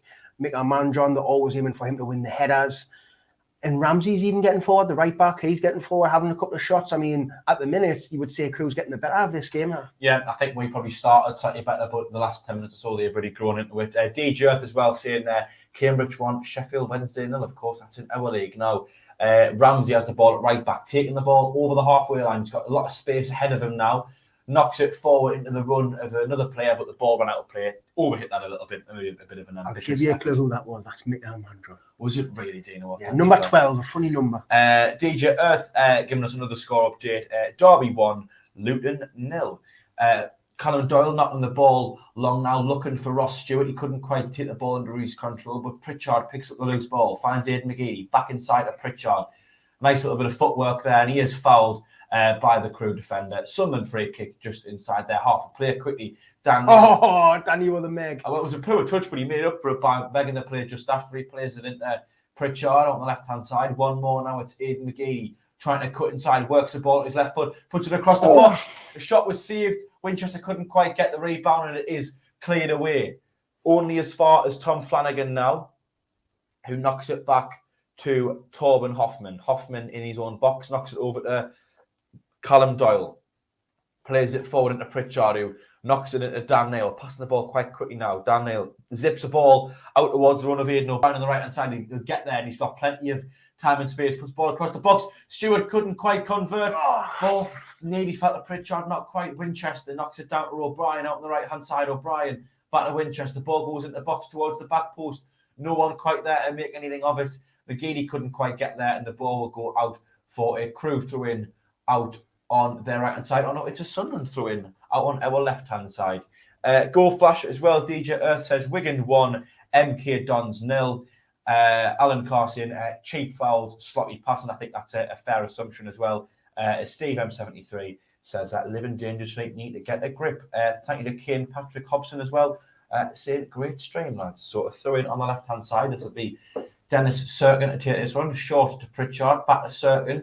Swings it into the box, looking for O'Brien at the back post. Couldn't quite find him. Ball goes all the way over to the other side. out for the throw-in on Crewe's left-hand I side. mean, there's some good chances there. I mean, was that Pritchard with the flick there at the near post? It was someone, I think it was O'Brien, but it might have been Pritchard. I thought it was Pritchard because Pritchard's got them yellow boots on. That's why I seen them bright yellow boots. So I think it was Pritchard with the first little flick shot where it went to the near post. I think it was a good save by the keeper. I mean, we are starting to get the odd chance now, but nothing clear cut. Yeah, before we get back and play, a goal flash there. Liverpool 1, Atletico Madrid 0. But we are back in playing on the ball, bounces over towards the left-hand side. McGeady wins the ball well there before Ramsey got a chance to get it. Nice bit of footwork. Plays it infield to Dan Neil, who swings the ball over to one of Aidan O'Brien, who's got in the box. His touch was just a little bit heavy. Golden opportunity there for Sunderland. Dan Neil with a good creation. He just dinks it over the top of the defence. Aidan O'Brien takes the touch just on the edge of the box, and his touch just let him down. And their player, I think their player put him off. I believe that's Bennett. I think Bennett put him off. If that touch was just a little bit lighter, it's perfect. And he hit on his left foot and it probably goes in, but not to be. Dennis Serkin now back to Aidan McGeady, who wins a throw in for Sunderland out on the left-hand side. Yeah, Jack Holcroft anyway. Demote him. He's not going to be the moderator no more. No, he's cheap. He's cheap spanner man. Anyway, Dennis Serkin us going again on the left-hand side. Sorry, that should have read Dino. Just take that one off the screen. bitter. Philly. Anyway, ball goes into the box now. Stewart puts it out wide. Oh, An own goal. Is it on? Oh, yeah. I thought it was Aidan O'Brien. No, throw in from the left-hand side. I think it was Pritchard put the cross in. I think it was O'Brien putting a little bit of pressure on the defender. He ends up just swinging his foot at it, and it ends up in the back of the net. Taking a closer look at that. Yeah, it was O'Brien. It was O'Brien putting the pressure on. And number 5, Terrell Thomas. He's had an absolute terrible Thomas. He's had an absolute howler with that one there, flying into the top corner. We are 24 minutes, 38 seconds into the game. It is Crewe Alexandra 0. Sunderland 1. Wow. Do you know what's on your mind? What a finish. Oh, what a finish. Sublime. You couldn't get any more top corner if you tried. To be fair, I honestly think if he was a 4 in that situation, I wouldn't have went in. Oh, my God, that's unbelievable. Aidan O'Brien done some good pressing in there. He pushed. He kind of just he must have just got in his view. Yeah. In his provisional vision. He must have just seen him and went. His provisional vision. It's a gaming term, but yeah, he must have got in the way of his vision, and he's just took a swipe at it, and it's a really poor goal to concede from Crewe's point of view. Anyway, Sunderland with a real swing in the step now, some lovely passes out on this right-hand side to build the ball forward. Followed up by quite a poor one there as Ramsey's header just heads it down. McGeady putting pressure on him out up in the corner flag now. Ramsey under a little bit of pressure now. What's he going to do? And he sends it out for a Sunderland corner, and it just seems as if within the space of about a minute, we seem to have picked up a little bit. Aidan McGeady done well there. He didn't give it up. Normally you would see McGeady not even chase that. He took Ramsey right to the corner, and Ramsey, I think he tried to kick it off Aidan McGeady, just totally miskicked it. That was awful. That, I mean, it just shows that you put these under a little bit of pressure and they do crack. In that situation, it was a very poor decision made from Ramsey to try and do, and even still the execution was terrible as well.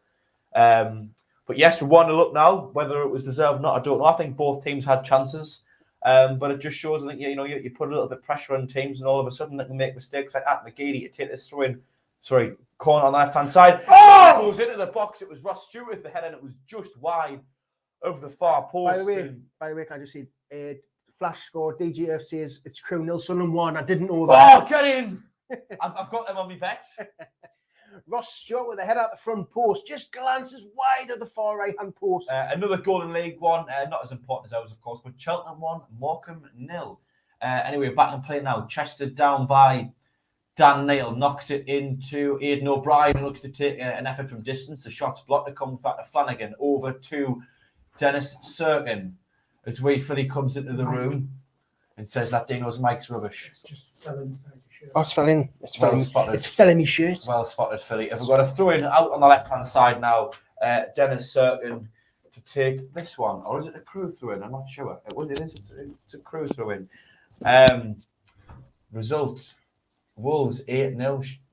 Wolves 8, Sheeps 0. I'm not sure. I don't even know what that means. Is that a real game? I think he's just having a laugh. Anyway, the ball gets swung up the right-hand side. That's Mandron with the header. Now doesn't really go to anyone. Dennis Serkin takes it down quite well. He's been put under pressure by Long, and he ends up winning a throw-in just inside our own half out on this left-hand side. Goes back to Doyle. Passes it back to Hoffman. Crewe not putting the same pressure on us. Over to Flanagan now, the right centre-back. Flanagan sends it long and up the line.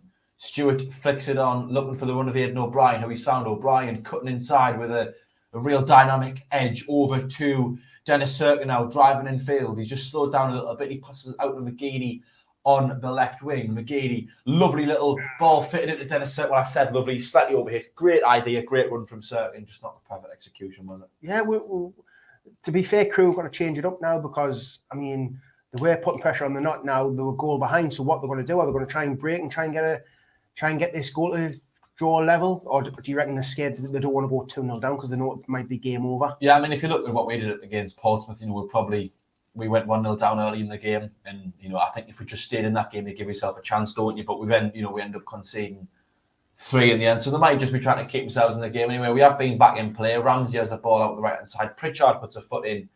And it is out for see that there? Lee Johnson gave Ramsey a little bit of a shove there with a shoulder. Oh, can it be having that?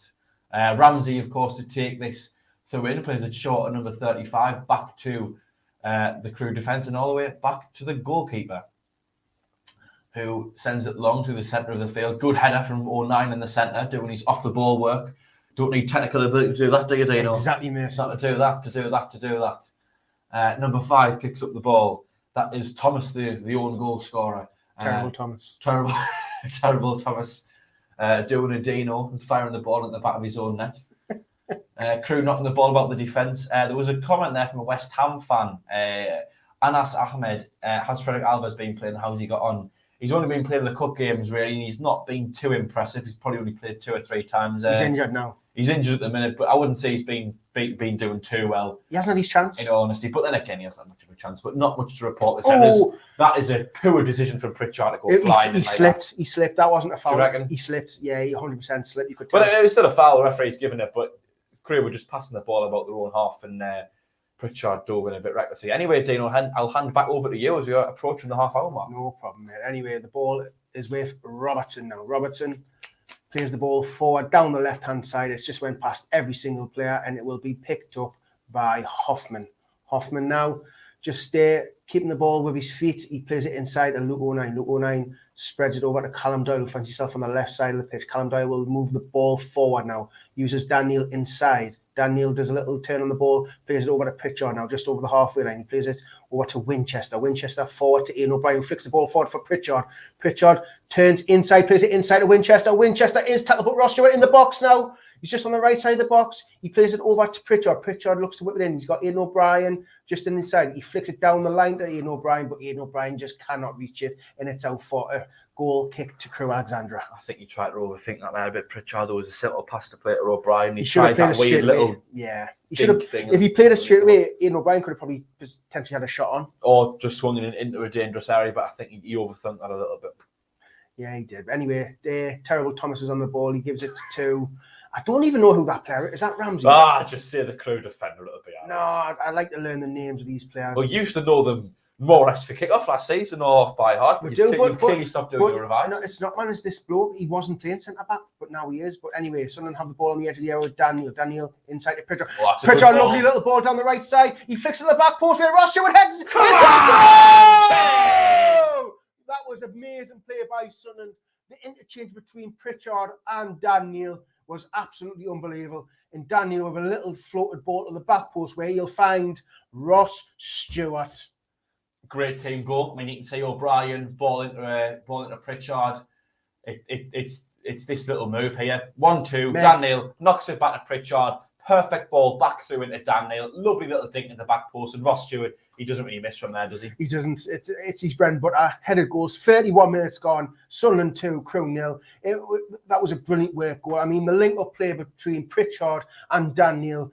Pritchard had no right to get that ball to Daniel. He finds the ball between the defender's legs, and Daniel just floats a lovely little one to the back post. And Ross Stewart is there to do what he does best and heads it in the bottom right-hand corner. There was probably about 2 or 3 Crewe players that could have stopped that ball going from Pritchard to Daniel, but it was a perfectly threaded ball through. Dan Neil, perfect weight and everything. And like you say, that's Stuart's bread and butter. He's going to finish that every single time. And after a couple of games of not scoring, Stuart's back in the goals, isn't he? He is. That's I mean, he's having a great season anyway. Sunderland have the ball with Hoffman now. Hoffman just plays it to the outside of Tom Flanagan. Tom Flanagan will run wide and launch the ball down the right where you'll find Ross Stewart. Ross Stewart is tackled. Number 21 is Daniels. That's who it is. Daniels. So number 21 is Daniels. Daniels, man. Daniels, man. I knew who it was. Anyway, Winchester has the ball. He cuts inside. He used to play for them, didn't he? He did. But now he plays for these. Sunderland have the ball on the right side with Ian O'Brien. Ian O'Brien looks for the switch to McGeady. Oh, what it's a beautiful ball. Is. McGeady with some lovely footwork there. And he's got Certain on the outside and Daniel on the inside. He will give it to Daniel. Daniel now. We're just inside the Crewe half now. Daniel plays it back to McGeady. McGeady with a lovely through ball looking for Certain, but Ramsey will cut it out and plays it back to Jaskalainen, who will put the ball out for a Sunderland. Will it go out for a throw in? The referee has deemed to go out for a Sunderland throw in. He didn't keep the ball in, the Crewe player. And it's Sunderland 2, Crewe 0. Can I just say something Jeff Holcroft put on the chat there saying, well done everyone on the chat for not spoiling the goals. Yes. Yeah. 2 goals so far this game, none of them have been spoiled. That's brilliant to see. It's nice for us and it's nice for everyone watching. Just a quick reminder as well, 147 people watching. Not sure how many likes we've got. If you haven't already, please do give us a like. Let's see if we get 100 before the end of the stream, or as quick as possible. And it is free to subscribe if you'd like to do so. If you'd like to join in with the live chat, you can do. It's free to do so. We'll read out as many as we can, of course. The super chat is there. If you would like to donate something and leave a comment, you can do. We'll read that out. But of course, that is voluntary and it's still free to chat anyway. And there is also a membership there as well for less than 50 pence a month. You get the it's less than 50 pence a week. It's 50 pence a week, sorry, not a month. But anyway, we do have a corner whip to the edge of the box where you'll find Daniel on the chest. He was going to look for the shot, but it's been Daniels takes it off him, and Crewe will try and break here. Mick Almandron bursting through the middle. Then Sunderland's hot now. He plays a through ball to Long now with Winchester on his shoulder. Winchester with a great tackle, and Robertson will pick the ball up and he plays it back to Terrible Thomas. Terrible Thomas to Daniels. Daniels finds himself at centre back now. I think they've went free at the back. Daniels has went right over to Ramsey, who plays it back to Murphy. Murphy back to Daniels. Daniels to Robertson. Robertson now back to Daniels. Daniels over to who's that again? Who's number 6? Offord. It's been played down the right side where Bennett will chase. Bennett whips the ball in, but it's been given as offside. 77 likes. We have got 152 people watching. That was the update, Mason. You know what? It's so hard to commentate when he comes in the room, you know. I know, it's so awkward, isn't it? He just comes in. So off-putting. Sorry, Phil. But it's anyway, a few scores updates, other games as well. Fleetwood 1-0 down to Burton. In League 2, Northampton 1, Stevenage 0. Atletico Madrid 1, Liverpool 2, and Sutton 0, Swindon 2. Anyway, Sunderland do. It's 35 minutes gone. Flanagan is under pressure by Long here. Flanagan looks to play it down the right side. He's just kicked it straight out for Crewe through it. And Flanagan is going absolutely ballistic. I believe at Aidan O'Brien. Callum McFadden, I forgot Callum McFadden was even on the pitch, you know. Callum McFadden. And he actually plays for the other team, which is nice to see, isn't it? Yeah, it's nice to see rubbish players no longer part of our team.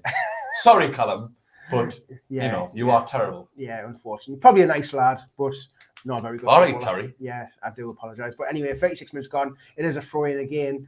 McFadden throws it down to Terrible Thomas. Terrible Thomas to Daniels now, just on the halfway line. Daniels plays it over to Offord. Offord now moving the ball forward. He plays it inside to Bennett, who flicks it out to Ramsey. Ramsey now on the touchline on the right side. Plays it inside to Murphy. Murphy just turns on the ball and knocks it back out to Ramsey on the right side. Ramsey tries to flick the ball forward and it hits off Doyle. But Pritchard is tackled and Luke O'Neill will clear the ball forward where Daniels will give chase, but so will Ross Stewart. It will be headed out by Daniels for a Sunderland throw in. David Walker on the live chat, hello to you, said second on the live table at the moment. That's nice to see us rising up there a little bit. And Rob Taylor saying that donate or use this from South Africa, my money, it's 20.05 to the pound. It's not worth that you as well. That's no problem at all. It's only voluntary. If you'd like to do so, it does help us out running the channel. Trying to grow it as we can, but if not, it's no problem at all. We should appreciate everyone watching. We do. Anyway, Callum McFadden gave chase with Winchester. Ian O'Brien does a lovely turn by Terrible Thomas, but Terrible Thomas does get the ball back and he gives it to Daniels. Daniels knocks it forward to McFadden, but he is tackled by Winchester. Ian O'Brien with some fancy feet turns back and plays the ball inside to Luke O'Nien. Luke O'Nien now under pressure by Robertson. He plays it back to Flanagan, who will knock the ball forward down the right side. But the referee has given a free kick as he has been fouled by Mikel Mandron. Relatively big news in League One here. Go Flash Wigan 1, MK Dons 2. So that's at least some decent news for Wigan, of course, up near the top of the table. And another result in League One as well. Cheltenham 1, Morecambe 1. Hello to Conrad Lee as well. Tuning in, says 2 of the 3 Vs. Yes, as I say, we're only running at 67% of our efficiency, but we're doing our best. We are. And anyway, Daddy's on the stream, eh? Big Daddy's on the stream. Big Daddy Conrad.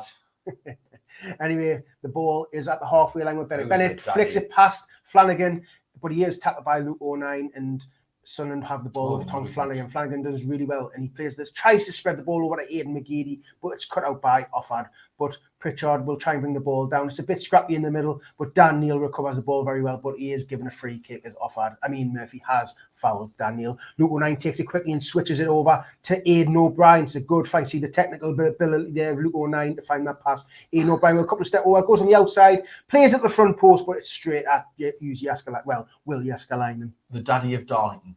That's what I would like Daddy to of Darlington there, war Conrad. He's Anyway, Ramsey with the ball on the right side in their own half. He plays the ball forward looking for the run of Mikel Mandron, but it goes straight through to Hoffman. 39 minutes gone here. It's Sunderland 2, Crewe 0. And it's been quite comfortable for Sunderland since they've took the goals. Yeah, I think before we got our first goal, Crewe were probably the slightly better team, putting more pressure on us. But I think since we got that first goal, we've really grown into the game and probably arguably deserved the second one. Yeah, 100%. Now we look like we're in control. Oh, it's a good flick on by Ross Stewart, looking for Pritchard, but Murphy followed the run of Pritchard and plays it back to Yaskalainen. Yaskalainen will bump the ball forward, looking for the run of Long, but it is headed by Doyle, who will find Dan Neil now. Dan Neil spreads it over to Aidan McGeady on the left side. McGeady looks for the cross to the back post. Aidan O'Brien just over the bar. Aidan O'Brien's in the crowd. And he's getting shouted at by their player, by their fan. It was a great ball by Aidan McGeady. Aidan McGeady, early cross towards the back post. Aidan O'Brien just on the 6-yard box, hits it and it goes over the bar, and he ran into the crowd. And if you look, someone gives him a good shouting at there. Oh, yes, him with the red hat really wasn't happy with Aidan O'Brien, was he? He wasn't. He's saying, get on the pitch. He's been having nightmares about Aidan O'Brien and that lad. And we all know Aidan O'Brien likes a scrap, don't we? He does, especially at Burton away. Anyway, Sunderland have put the defence under pressure and have won the ball back. Luke O'Nien launches it in the air. Ross Stewart heads it to the middle of the area, but it's cut out by Murphy, who plays the ball forward to Long, who plays it back down to Murphy. They're just inside their own half. Murphy looks for the switch and finds Callum McFadden now. Callum McFadden just in the Sunderland half now. He gives it out to Bennett. Bennett now will have a run at Carl Winchester. He comes on the inside looking for a shot, but the angle's being closed out. He plays it long with a shot, deflected off the Sunderland defence, but finds itself out to Ramsey. He plays it to the middle to Murphy, who plays it out to Offard now. Offard will look to play the ball to the back post, headed away by Winchester, and Aidan O'Brien will run with the ball down the right side now. Aidan O'Brien plays the ball into Ross Stewart. Ross Stewart turns, plays it into the middle where you'll find Daniel. Daniel forward to Pritchard now. Pritchard over to the right side to Aidan O'Brien. Aidan O'Brien knocks it back to Luke O'Nien. Luke O'Nien turns and plays it over to Callum Doyle.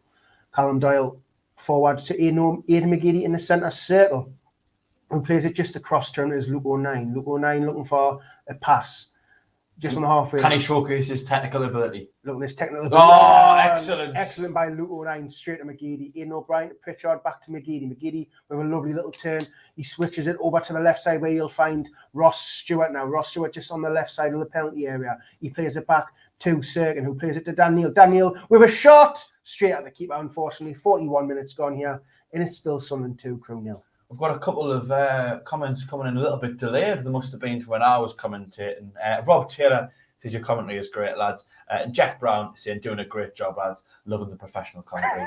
And someone decided to add that. I'm not sure who put that one. It's because Jack's back.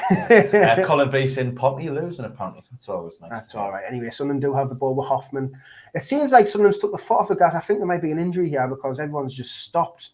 Actually, no, we're wasting time. Wow. 42 minutes and 9 seconds into the game. And we are actually wasting time because Mick Mandron was standing and Hoffman was just like, are you coming to get the ball? Anyway, Sunderland play the ball back to But Hoffman. to be fair, that's wasting time in a way that's like still quite sporting.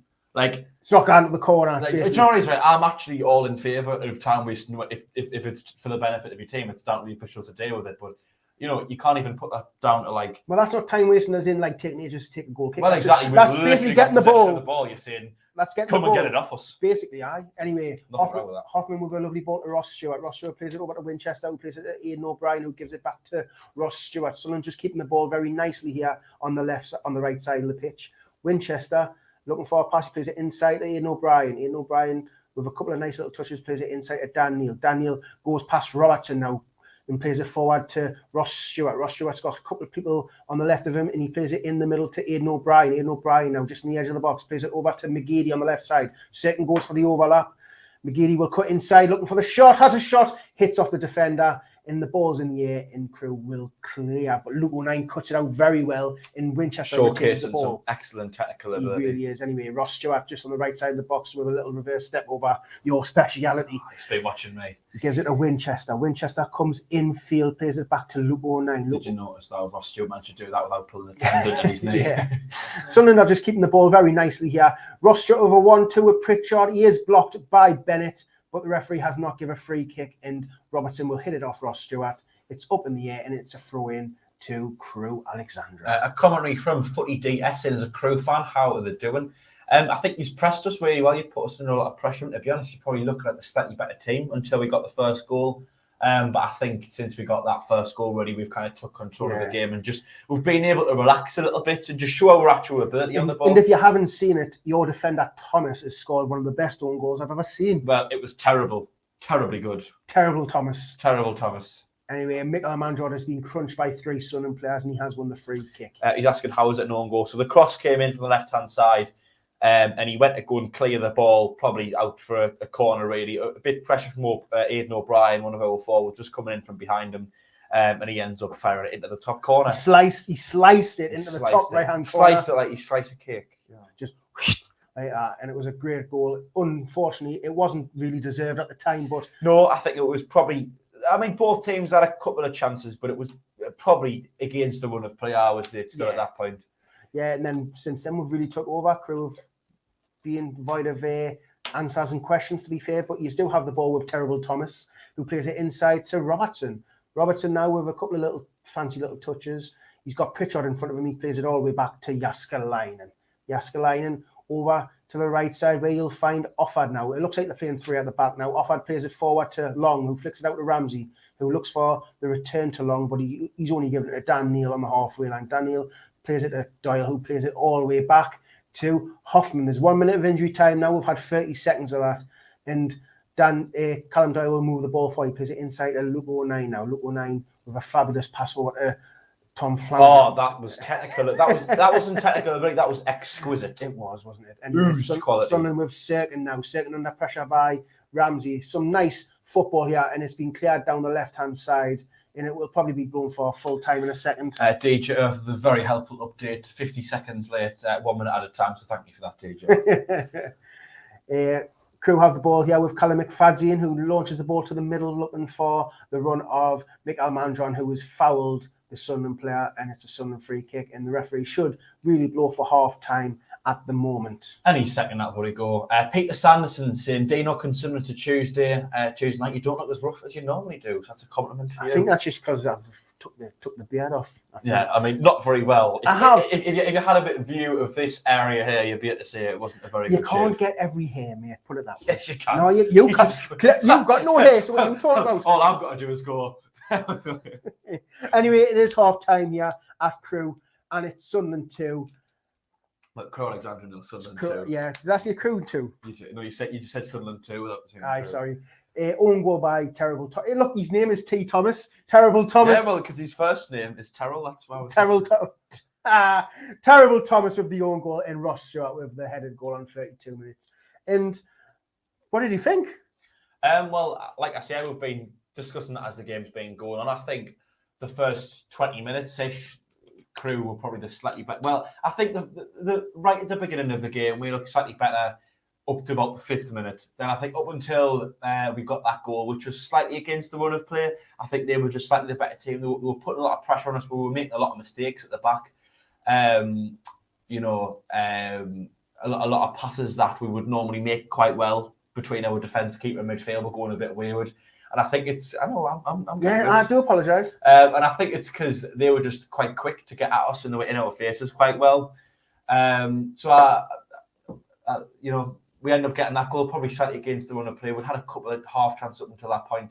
And then, to be honest, ever since we got that first goal, we ended up getting the second one not too long later and we just looked in complete control of the game. O'Brien, well, that was in the lead of the first one. O'Brien nearly scored. So I think we've grown into the game. Crewe did probably start off better, but I think probably they had probably the first half of the first half they were better. Since then, we've took control. They did surprise me a little bit. The surprise of how they were playing. I thought they were just going to sit back and try and catch on the counter. They weren't. They were actually trying to go for a goal, in which that's very surprising. I know you are at home, but you are playing against someone who's in the top 5 at the time. So it's like, you know, I think Sunderland got a bit of a shock, to be fair. I think Sunderland might have thought they're going to play a certain way and they're just totally shocked. We got a couple of chances, didn't really take any of them. I don't remember really Hoffman having to make a great save. And then when the own goal went in, it just felt like they lost the way a little bit, because that means you've got to commit players forward. And then the second goal was just some nice play. I mean, that Pritchard had no right to pass that ball, and this is why you buy Pritchard, have a player like Pritchard, because you can do that. He is a creative player. He gives it to Dan Neil. Well, he's got technical ability, you know. He really does. I'll give you a wave, Johnny, my mate Johnny Stone. But anyway, I mean, it's been a really, really good half. And as what was it? Tabletop.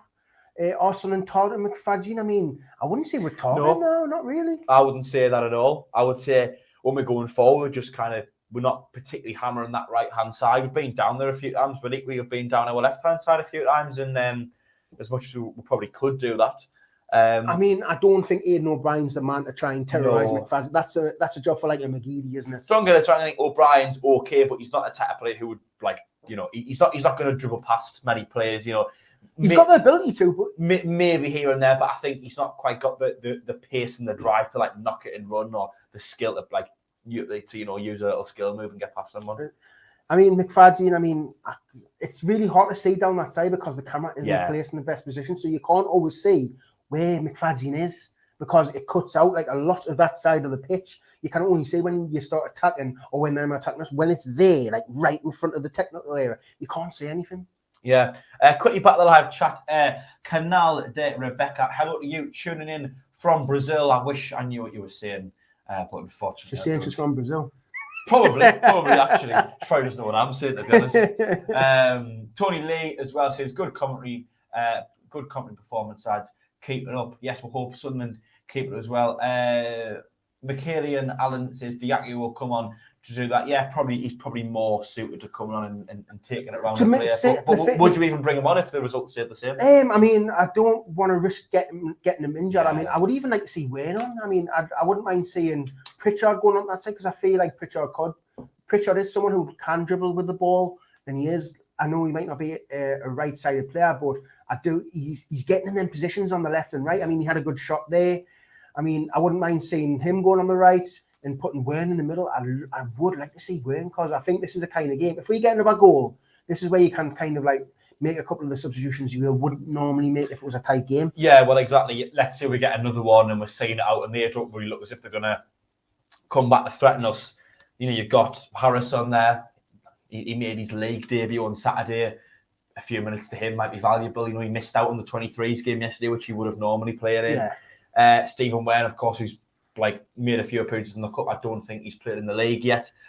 He's always looked impressive. I think it'd be nice to see him come in and give a little bit rest to the lads who played full games or thereabouts on Saturday. The likes of Stewart and O'Brien, Pritchard, Dan Neil and Co. Can I just say though, we don't want to take our foot off the gas because I remember us being 2-0 up one time. What game was that? Can you remember? 2-0 at half time. Well, I'm sure we're 2-0 up at half time, cruising, and then they got a pen in the last minute. If you remember, it was a penalty in the last minute. I remember it against Fleetwood, we were 2-0 up, but I don't know. That was it. I think it was Fleetwood. Was it at half time? I think it was. We were 2-0 up. I don't know if it was 2-0 up at half time or 1-0, but we were 2-0 up, and then somehow we ended up during that game because they got a penalty in the last minute. It was unbelievable. Oh, I remember that, but I think we were 2-0 at half time. But anyway, I mean, regardless of whether it's half time or not, I think 2-0, you know, it can always be a day. You're only one goal away from probably either killing the game off or being game back on again. Yeah, exactly. And let's be fair to Crewe. This isn't the type of game that Cheltenham at home was, where they never looked in the game. Up until a certain point, Crewe had been the better team that had more and better chances than us. And it wasn't until really we got a bit of luck through. I mean, don't get me wrong, we worked hard for it. I thought O'Brien put a bit of pressure on the defender, and we had a few half chances, but it wasn't until Terrible Thomas ended up scoring that amazing own goal, which didn't have much to do with us, put a bit of pressure in, but like, you know, not to warrant that we actually got in the game. And I think since then we've really kind of took control, let our quality show, and then they've not had many chances, I don't think. I think, you know, we've been able to They've had chances, but they've just went past the post and over the bar, like Ramsey and sort of that. Since that second goal, I think we've been able to stamp them out before they've had a chance to really, you know, to damage us. That's what she says. I'm Sunderland till the end. Oh, right. Well, that's what it means. Very good to hear. We've got a translator from Brazil. We have. Nefarious Dave saying Fleetwood Aye. Lone Star saying SAFC Exile in Texas, enjoying the coverage. Well done, lads. Thank you for joining in. Jeff Brown, very optimistic. Sunderland will go on to win 5-0. Are you Philly in disguise? Did you see the name there? And James Pickering. A nice day. Every time James Pickering's name comes up on the live chat or in a conversation, Dino utters the words. I'm going to interview his dad. And who's his dad? Nick Pickering. And who's Nick Pickering? Play for Sunderland. There you go. Sorry, mate. Hi, Dean. Can you work Port Terminal shift? Yeah, I'll be there tonight, mate. 100%. Good lad. See, coming on to do the live stream, watching the game, and then he's still popping off to graft after. Johnny Stone with a few laughing emojis there. That was all click at work, me, James and Johnny. That was the click at work. Oh, we had the click. Was it like the McGeady and Maguire go and bully everyone else? Yeah, that's what we did, mate. Yeah, and eat McDonald's as well. Latest scores. You want to read them out quickly, Jack? Yeah, we can do. Can we pause this? No, you can't. Anyway, it's Cambridge 1, Sheffield Wednesday 0, Charlton 1, Accrington 1, Cheltenham 1, Morecambe 1, Fleetwood 0, Burton 1, Gillingham 0, Doncaster 0, Lincoln 0, Wimbledon 1, Oxford 0, Shrewsbury 0, Plymouth 2, Bolton 0, Portsmouth 0, Ipswich 1, Rotherham 0, Wickham 0, and Wigan 1, MK Dons 2. That was very good, Dino. I didn't have full confidence you would get it done in time, but we even had just about 3 we had a couple of seconds left. Tabletop saying, who between Wen and Harris would you bring on if you had to? But to be honest, I think if we manage to get another one and the game isn't looking tight towards the end, they aren't putting much pressure on, I'd bring them both on. I still like to have Ross Stewart up front. I just feel like he just gives you something. I mean, who's this dribbling with the ball? That was last night. Was that Harris? No, that was last night at the under-23s against Newcastle. That lad playing up front. I think it might be his first time at 23. I know that he's actually only about 16, sort of 17. You look good there. And that was one of the first things happening in the game, and I thought everyone. Were you there? Yeah. Right? Did you go? I go to basically all the under 23s games. You legend. Anyway, I would like to see Wern on. I think Harris. I thought you was there earlier. I couldn't remember, mate. Sorry. Don't listen to me when I mean, what? You don't listen to me. Anyway, it's a one-way street, our friendship. It is really. I think Wern would probably be the best one to come on because he's not in a position where like it's vital. Where playing up front, it's quite vital. If you're playing behind the striker, you don't actually have to do a lot. Yeah, you can go missing in a game and like it doesn't really. But when you're up front, if you go missing, you know you're going missing. That's what used to happen to Mike all the time. When he used to go missing, he went proper missing. But if it's if we do manage to get another one, or it's towards the end of the game and they're really putting any pressure on us. Then maybe give them the last 10 minutes. I don't like this. I don't like when we're giving players like the last 3 minutes. I don't like that because it doesn't really work. It doesn't like what you're really getting out of it. Nothing. I like to see players get at least 15, at least to get them a bit run on. Like I hate when I see substitutions in the last minute. It's like it's time wasting, but you're doing nothing for the lads' confidence to go on and go, all right, well, that's good. I haven't touched the ball and it's final whistle. Do you know what I mean? It's not a confidence booster for a young lad. Yeah, not like what you want is to go on and actually have the experience of settling into a game and getting the ball something and feeling comfortable on the ball. Yeah, touching the ball a few times and things like that. Adam French saying you lads should get Julio Arca on the show. That would be a blast. Well, if we get Julio Arca on the show, it'd be more than. Does he still live in the northeast? I believe he moved back to Argentina. Because I listened to an interview he did with Graham Falk, and I think he mentioned that he moved back to the Northeast, although that could be wrong and that could be outdated. I'm not sure. John Swinney, the man from Australia, says Diaky will be given a run out later for O'Brien. That I would probably be in favour of, as long as Diaky is actually not injured anymore and all right to come on. Because maybe Diaky was just there to make up the numbers, because like you say, you've got to name how many subs is 7? 7. Got to make up 7 subs, and like you say, there's a lot of under 23 players who are actually playing in the under 23 game, so they won't be available for the game today. So maybe Diaky was just there just to make the numbers up. Maybe they've got no intention of playing him. Do you know what I mean? I mean, what would you think about Denver Hume even coming on?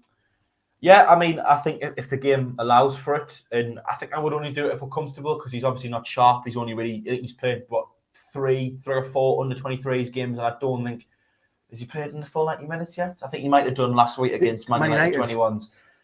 But he's probably not quite first team sharp yet, not as sharp as Sirkin is. But I think if we're comfortable towards the end of the game, I'll probably be looking at Hume, Harris, and Wen as the 3 coming on for me as priority. But I think upon thinking about it, Hume probably is priority to come on if it gets to a point where we're comfortable and you're just looking to bring someone on to ease them back into the side. Because I think Hume and this team would do really, really well, because last season he was kind of like the only creative outlet. Now he's got players around him who can actually play a little bit. Do you know what I mean? So I think Hume and this team might prosper a little bit more than he did last season. Yeah. Because I think Hume gets a lot of stick, which he doesn't really deserve. Everyone says he can't defend, but I mean, I've seen him defend loads of times. It's just, I think he's just a bit inconsistent. I think both going forward and defending. I think when we watch McFadden play, I think everyone was like, Hume is actually not that bad. Hume was getting loads of stick, and McFadden play right, okay, well, at least we've got a left back and do something. An apology is owed to John Swinney. He's from New Zealand, what did not you say? Australia. I said Australia. So sorry, John. I do apologise for that. My knowledge. How can you get that wrong? Because they're very close to each other. You know what I mean? It's like, I don't know, someone getting Scotland and England confused to the other side of the world. You probably could. All right. Sorry, John. Gordon Seymour saying, at this point, Plymouth are 1 point ahead of us, but have played 2 games more. McKaylee and Allen saying, Burton's coach said they're the best team in the league. They've lost 2 since. I'm not sure he's referring to. It might be a conversation having between themselves. Well, so someone's saying Bolton's the best team in the league. I think the league will differ that, to be fair. Like, of course. Footy DS saying, when does the second half start? 5 minutes, maybe. I'm not sure. 5-10 minutes. I mean, a kick off at. Oh, we're not trusting your maths. No. We kick off at 1:45. It should finish at 5:30. So it should be about now, I would say. Well, any minute now. Anyway, while we have got a minute, I'll try to remind people that 144 people watching. If you haven't already, please do give us a thumbs up. 97 likes, so we're just very close to 100. Let's see if we get to 100 before the second half kicks off. Maybe we can push for that big 150. I mean, we've got 2. I think one of them is from Terry, you know. Terry just disliking me for no reason. Because we're taking views away from him. Yeah, don't go and watch The Mad Mistake. Who's the mad mistake? Exactly. And of course, subscribers, if you haven't, it is free to do so. The live chat as well, you can chat on there, read out as many comments as we can, as we have been doing so. The super chat, of course, is activated. If you'd like to donate anything to the channel, it will help us out. We can bring you fantastic new things such as this SAFC Fan TV. No, this is mine. I know it's for our personal use. Maybe we'll bring them out to sell one day, but little things. So if you would like to what's that on the pitch? See, I told you I was right. If you just interrupt us mid-floor. Oh, sorry, I was just going to say, if you do want to buy any cups, I mean, we do have Fan TV cups, KEYRINGS, shirts. There's a lot going on here. I mean, I don't think you'd want to, of course, the marvelous current, wonderful, marvelous current modelling. That was a bit of a tongue twister. The KEYRINGS, the mugs. I don't really think you'd want to buy this mug, which will be here in 3, 2. There we go. I don't really think you'd want to buy that one. But maybe it's this one, just, a nice SAFC Fan TV one. You can order them online. The links are in the description. However, these will all be available to buy at the Wee Chief at Wee Phillies show before the game, and you will get it for a few quid cheaper because you won't have to pay for postage. Well, Colin B said he's waiting for his KEYRING. So, well, let us know when it comes and let us know how good it is.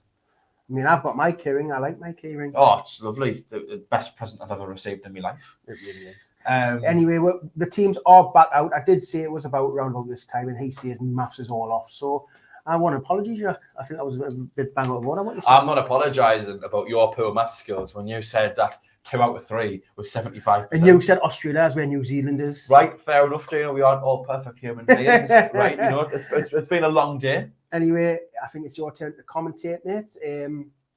Away you go. Yes, Gordon Seymour saying the Scots don't get mistaken for the English. Maybe it's the Geordies, though. But yes, we are about to kick off in the second half, but there's been a goal already in the second half. Terrible Thomas is what he's changed it. Goal flash, Oxford United 1, Shrewsbury 1. Didn't you lads have hoodies? I don't think fans are active hoodies. I don't think we've got hoodies. But we are back in action. Dan Neil knocks it back to Callum Doyle. Now it's with Hoffman. Back to Callum Doyle, the left centre half. Ball goes up the line. It's cleared back towards in our half, though. Taken down by, I think that's Mandron. Cirkin wins the ball. Goes into Murphy. The middle of the park. Murphy picks the ball up. Over to number 35. Over towards the left-hand side now. Ball slipped into number 37. Of course, my knowledge of the opposition team is nowhere near as good as Dino's. Who's cutting inside. Now he turns back. Good foot inputting by Winchester. The ball did hit the referee, though, as we were getting on the attack. And the referee stopped Get away for that reason. DJ Earth with a quick suggestion. I think we should do SAFC Fan TV underpants and get Philippe to model them. Well, with the types of shorts that Michael Bowers wears when he likes to come and sit in these chairs, you can more or less call them modelling underpants, to be honest. The little budgie smugglers that he likes to put on. Sexy Bowers. To flash his lovely, long, luscious legs. But yes, maybe we could get some underpants on the go. Maybe... Would you wear some Fan TV underpants? Oh, God, I would love to wear Fan TV. I'd get Fan TV bedding and everything, mate. Anyway, we're back in play from the free kick or whatever it was. As the header goes up the line. Another header. We've got a bit of head tennis. In action. It's been a long time since I've been able to say that. Ball hooked forward now. Mandron chests it down, but McGeady wins the ball. Mandron knocks it back to number 6, goes infield now, and Crewe are just knocking the ball about their defence. Karen, not a big fan of DJ's suggestion there, as McGeady has the ball out on the left-hand side. But we are getting the footage, of course, from the EFL cameraman, and had no idea what happened there. It would be helpful if you could, pan down. That would be quite helpful, wouldn't it? Pan down? To be able to see that was going on. Yeah. Anyway, throw in taken, back out towards the right-hand side. Comes back into Crewe's half. The number 6 knocks it back to the goalkeeper, who has the ball on the edge of the box. Oh, Michael Hood has said, you two are really good together. I think they're talking about Karen Monk, Oh, no, they're talking about us, me and you, man. They're not talking about Philly and Karen. Anyway, Crewe getting the ball into our half now. O'Neill picking the ball up there, showing his fantastic technical ability. Dennis Cirkin there went a dummy. I think that was a little bit of a mistake, but he manages to retrieve the ball and knocks it back to Hoffman. Hoffman to Callum Doyle on the edge of our box, knocks it back to Hoffman in our own box. Hoffman sends it long this time towards the left-hand side. Stewart couldn't quite win the header. It was won by a Crewe defender, but we won a free kick just inside our own half. Flat there, didn't he? He did. I think that was a very good decision from the referee. O'Neill now puts the ball down, swings it forward with his left foot. Great ball into the box. And, well, O'Brien went to volley that first time. I think he was getting visions of... see that technical ability again? I was waiting for you to say it. O'Brien was getting visions of... I don't know, the Steve Gerrard or a Van Persie type volley, and well, the execution... He just turned back into Ian O'Brien, the execution was more Jack Dodds, if anything else, really. But, it was a very good long ball from Luke O'Neill. Excellent technical ability from the centre midfielder. As Winchester gets in the way of a Crewe player, and it's out for a Crewe throw-in on the left-hand side. A suggestion from DJ. Probably we won't put that one on the screen. Yeah, I don't think we should. But, each of the one, we've all got the right opinion. It's fair to say you wouldn't get any use out of them. As the ball gets sent up the field. Header wood by Flanagan. It goes into their half. A bit of head tennis once again. McGeady knocks it down to Dennis Cirkin just inside our own half. Cirkin brings it forward, knocks it out wide to McGeady. McGeady on the left-hand side up against the right back, knocks it back there. Pritchard once more onto Cirkin. Cirkin tried to play it into Pritchard, couldn't quite do so. Winchester hits it on his left. Oh! Saved by the keeper, but he kind of spilled it in front of him. Really looked like Lee Burge, if anything, there. Yes, Jaskalainen. That was a good line, that would be fair, Jack. Well, we are the 2 out of the 3 V's, and we've got to honour the name. You know what I mean? We got ordained with that name. That was a good line by you, to be fair. Like Thank you very even much. Philly would have been proud of that. He To be would have fair. been, and Philly's a very funny man. But you know, when you get ordained with a nickname like you've got to live up to it. You know what I mean? Yeah, you do. Anyway, Dennis Serkin to take the throw on the left-hand side. He knocks it back to Pritchard. Serkin dinks it over to Pritchard. Goes inside now to McGeady. McGeady knocks it back to Pritchard, although he couldn't quite get there. Oh! Dan Nail went sliding in there very recklessly. The referee's given a free kick and he's asking for Dan Nail to come over. Probably I love the fact card Dan Nail for was him. just like, don't look at the ref, just keep running. Yeah, I won't get a yellow card He for just that. thought if I run away, he's not going to chase after us. Yeah, that was, as much as he didn't make any contact, it was very reckless from Dan Nail. It And really was, wasn't it? I don't think he can blame anyone if he gets the yellow card. I don't think he has done. Has he received one? I don't think so. It's 1-1, Derby and Luton, by the way, in the Championship. Anyway, back and play. Number 6 knocks it back to the centre-back. A few 1-2s now. Crewe knocking about. Their defender goes over towards the left. The player cuts inside, beats O'Brien and slides a nice little ball through up to 37, who's came out on the left-hand side. He's got McFadzean on the underlap. Winchester's fouled 37 from behind there. Fair free kicking from a And that is a yellow card. pretty dangerous position really for Crewe, couldn't it? It is, and it is a yellow card to Winchester. I mean, Bennett, he looks quite lively. I think he always looks like he wants to drive Is that forward. 37? Yeah. Yes. I mean, look, he goes past Winchester. And Winchester, I mean, he clips his feet like so. Yeah, he's got a bit of pace. He's got a bit of flair about him. Looks like a decent player. So he is causing us a few problems here and there. Lone starters, SAFC weakness being that I find it difficult to close off a game. Let's see. Yeah, we're good. I could agree with that. Yeah, I think there's been a few occasions this season where that has happened, and this is our opportunity to right that wrong. Ball gets swung into the box, headed away strongly out for a throw-in on the left-hand side. Well, I was going to ask you how we're doing, but we're more or less going to be straight back in play, aren't we? Yes, we are. Bennett picks the ball up now. Should have done the Michael Bowers thing of, well, I was going to ask you how we're doing, but we're back in play. Ball out on the left-hand side. Now knocks it back towards the halfway line. Now it's back into Crewe's half. They're just knocking the ball about the defence over towards the right-hand side. Passed up to Bennett, who cuts inside now, beats Dennis Serkin, but Doyle's there to pick up the loose ball. But the referee's given a free kick. Dennis Serkin, I think, just pulling on Bennett's shirt a little bit as he was cutting inside. Another yellow card. We've got a spell of getting yellow cards. Yeah, mate. I mean, Dan Nail should have got one, Winchester got one, and now Serkin's got one. So that's 2 full-backs with them. And, you know, if they're coming out to stand the wings, which they can do, you know, if you Serkin or your Winchester as the full-backs, you can't really afford to put a foot wrong, can you? Ramsey done well there to get round Serkin. He did, and I don't think there was any need to put his hands on there. Doyle was there to clear up. Probably a bit of experience coming in from Serkin there. Yeah, he's only young, isn't he? He is. He's only 19. He's only a little Ben. He's only just slightly older than me. Ball gets sent up the line now. Long puts a long. Long puts a long. He drives the ball across the box, but Hoffman picks it up. Hoffman drives it forward now towards the right-hand side. The run of Ross Stewart. Can he get the ball? Not quite, but it's a throw-in for Crewe right up in their corner flag. And if it was a Sunday league, you'd have a chance to box them in. It was a good effort to try and find him. Like, he had the right, just the pace. Like, it was just the weight. It wasn't like it was miles away from it. It was just the weight of the pass. No, if it just fell a few yards shorter, he probably would have got it. And you know, good effort. I don't mind seeing that as long as it goes near them. Yeah, like it wasn't a terrible effort, and you know, it wasn't too bad. The ball gets set up the line anyway, but the referee stopped the game, and it is apparently a Sunderland throw in. Goal flash, Harrogate 2, Tranmere 1. I wonder if Jack that's the Sunderland Loanese derby. That it's Harrogate versus Hawks. The two H's out on loan. Anyway, Sunderland back in play now. Pritchard on the edge of the box takes a strike ball. Is he passing there as well? Deflected out for what noise at Notts County. Oh, is he at Notts? I think they're in the National League actually. They were the last time I checked. They might be in League 2 now. Goal flash as well. Stoke 0, Bournemouth 1. Of course, that's in the Championship. Do you know where number 37 from Bennett for Crewe came from? No idea. Maybe I want to say academy player. Footy DS, because you know you're a Crewe fan. Stewart with the ball now up in the corner flag, and he wins a corner for Sunderland, just knocking the ball off the Crewe defender. We've been out for just short of 9 minutes now. Dino, how do you assess our start of the second half? Slow again.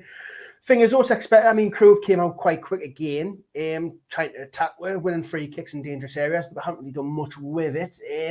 Sunderland do normally come out, not slow as like last season, but they don't come out really fast. It normally takes them a good 10 minutes to get into the game. it's a good chance to try and score from a corner. Yeah, another League One result coming in there. Flash score in League One. Portsmouth 0, Ipswich 2. The corner comes in. It's taken a flick and and Sunderland extend the lead. It is Crewe Alexandra 0, Sunderland 3. Ross Stewart with his second of the goal from the corner. Dino, what did you make of that? I don't know what happened. The ball got played in and it just somehow bounced in the middle. And the replay comes, it's went straight through. It's a little flick at the front post by, I think that was Dan Neil with the flick. And it's just found its way to the back post where Ross Stewart has basically an open goal and just puts it in. Good position and a well-timed run. I think Crewe will probably say he should have been picked up and marked a little bit better. But, I think that's striker's instinct, isn't it, really getting in there at the right time. And I think now with 35 minutes on the clock remaining. I think this is the time. 3-0 up. I think in about 5-10 minutes time, I think this is the time to get some of your players who might have little niggles or who are going to be important, get them off and get some of these kids on, get Hume on, get Harris on, get Wayne on. I think I would give it about 70 minutes, but at the very least now, I think we can take a bit more of a deep breath and go, well, at least we've came out in the second. After half time, they'll have had a bit more momentum. And they'll have been feeling better about themselves. And there's a little bit of a break here. I don't know what's going on. I'm guessing there's a player down on the floor. Because more or less the entire squad has went over to Lee Johnson to have a quick chat with him. And Diaku is stripping off. Looks as if he's going to come on. And the Crewe players are doing the same. So I'm not sure what's happened here. But both teams seem to be going over and having meetings with their managers. Academy of Waters break already. They've just had half time, so clearly something's happened. Someone must be down. I think you only do that in extreme weather circumstances as well. So someone might be down. But yeah, anyway, Diaku looks to be coming on. He's been out injured for a couple of weeks. It is. It's Pritchard down. Oh no! And Pritchard looks like he's coming off. Pritchard does look as if he's coming off for Diaku. So what do you reckon there? Do you reckon Aidan O'Brien buying the striker Diaku on the right? Probably, yeah. I would imagine so. I'm a little bit concerned because Embleton's now suspended for another 2 games after this. Broadhead doesn't appear to be coming back anytime soon. I know Gucci's meant to be on his way back. Diaku's coming back, but that's Pritchard. We haven't got a lot. He's had a good game today as well. And he has. He was very important in the second goal. Played a great ball into Dan Neil. And I think he has showcased his real technical ability today. Hopefully it's nothing serious. Hopefully he just felt something. Yeah. And he's coming off not to make it worse. But, I mean, that's worrying because we're starting to get these signs of more and more injuries. And we don't need that. Definitely not in a season like this. No. And they're all in the same area, unfortunately, as well, which is just behind the striker. Anyway, goal flash from DJ Earth once again. It is in the Sunderland Derby's Loney's Derby, I should say. It is Harrogate 2. Trying to make it 2, but we are back in play now. Ball out on the left-hand side. Dink in field. Mandron takes it down. Dinks it towards goal. Oh, brilliant save. Is that a save? From Hoffman. I think so. What a save. Hoffman's not really had much to do all game, I don't think. And, he really pulled it out the stop there. And that's to make a Mandron mind. It was, yeah. He burst through. Took it down well. I think our players were caught napping a little bit there, really. And it was a nice... Shut up. You're already affecting my mental health. Oh, stop saying that. It was a big game changer. It was a good knock towards goal, and Hoffman did well to just push it wide the post. Corner comes in, headed straight out back to the Crewe player though, and I think that was Dan Neil slipped over. Ball comes to the edge of the box, goes out towards the right hand side. Number 37 has the ball here now, coming into the box. Diaku managed to block it. It's not quite finished.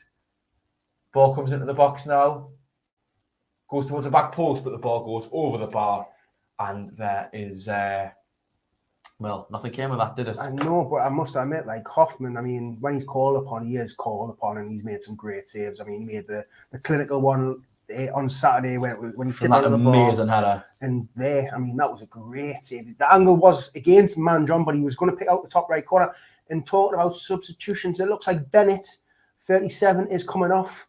And I'm trying to see who's coming on because I don't have any idea who that is.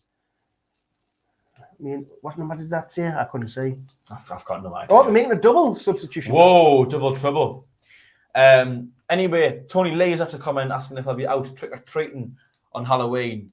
No, my trick-or-treating days are long behind me, Tony Lee. He's going bag snatching. They were a good 2 years ago. And Callum Long has came off. So you got Callum Long off for number 17, who is Gomez Gomez has come on for long, and who was the other person? Do you know what I would say if he looked terrible coming off? What? Why the long face? God. And on that note, over to you, Dino, for the commentary as we are approaching the hour mark. But before we do, DG Earth, a couple of flash scores coming in. Portsmouth 0, Ipswich Town 3. In League 2, Hartlepool have now doubled their advantage against Bradford. They're 2-0 up. Colchester 0, Bristol Rovers 1, also in League 2. Crawley 1, Exeter 1. Well, now Crawley 1, Exeter 2. But over to you, Dino. I think that was Cashett who came on as well. 36. Cashett has come on as well. So Cashett's on, and so is Gomez. Anyway, it's a throw-in down the left-hand side in their own half for Crewe. I believe this is Callum Is it Callum? No, that's not Callum McFadden, is it? Or is it? I don't Probably would have know. been an own goal if it was. Yeah, probably. Anyway, Murphy has the ball here in the centre of the pitch. He plays it all the way back to Offord. Offord now has Ramsey on the outside. He does play it to Ramsey on the touchline. Ramsey tries to go past McGeady. McGeady gets a foot in, but Ramsey comes away with the ball. He crosses the halfway line. He's bursting forward. He goes past Daniel. He gives it out to Gomez now. Gomez plays the ball infield to Murphy. And Murphy turns on the ball as he has Luke 9 on his shoulder. And he plays it over to Terrible Thomas over to Callum McFadden now. Callum McFadden cuts inside and puts Giotto on his backside. He plays it to Murphy, who plays it back to the halfway line where Daniels will have to chase it, and he gives it over to Offord on the right side of the pitch. Just on the halfway line, plays it forward to Murphy, who flicks the ball forward to the right side to Ramsey. Ramsey now coming infield. He looks for the switch where Giotto will cut that out before it gets to McFadden, and it knocks out for a Crewe throw in just inside the Sunderland half. Colin B on the live chat saying, "Oh dear, dodgy law." I think he's in reference to the trick or treating, but not much happening on the live chat at the moment. Back to you, Dean. Yeah, we're back with Murphy in the centre of the park, who plays it to Offord. Offord goes past Ross Stewart and bursts into the Sunderland half. He gives it out wide to Ramsey. Ramsey knocks the ball forward to Gomez now. Gomez comes infield and gives it to Ramsey, who goes on the outside to Offord. Offord now looking for a cross. He just got the cross cut out and plays it back to Ramsey, who gives it to Cashett. Cashett dinks on the inside, and then he goes on the outside. Some quick feet here by Cashett, but Daniel does really well. Cashett he's went to the floor, and nothing. I don't know what's been given. The referee's given a free kick to us, I think. He's given a free kick. But that Cashett, he went outside, inside. He had some quick feet there. He did, and I think I had a little tight moment. You know, it was one of them. It was quick feet, and I think he made a meal of that, really. I mean, I know Daniel put his hands on him, but Daniel done well. That was a massive overreaction. Yeah. Daniel done well defensively. Anyway, the ball has been played upfield looking for Ross Stewart, and it's went straight through to Jaskalainen.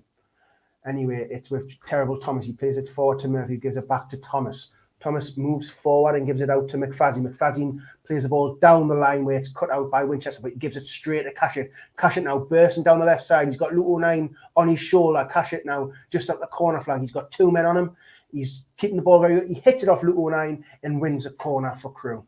Just like to quickly remind everyone, 168 people watching, 104 likes. I know we set the target of 100 likes at the start of the stream, but if we could hit 150, if every person watching now dropped a like, we would hit 150 likes. Be much appreciated. And subscribe. Anyway, ball played into the box of the back post. Hoffman keeps it out. It's a great save. It's pushed out to Gomez, who has a shot, and it's wide. But that was great save by Hoffman. I think that was like a cross shot, and I think that shot took a deflection, so it's went out for a corner. It looked like a cross shot. Another great hand from Hoffman, though. I don't think every keeper would have got that. Yeah, true. He was sharp.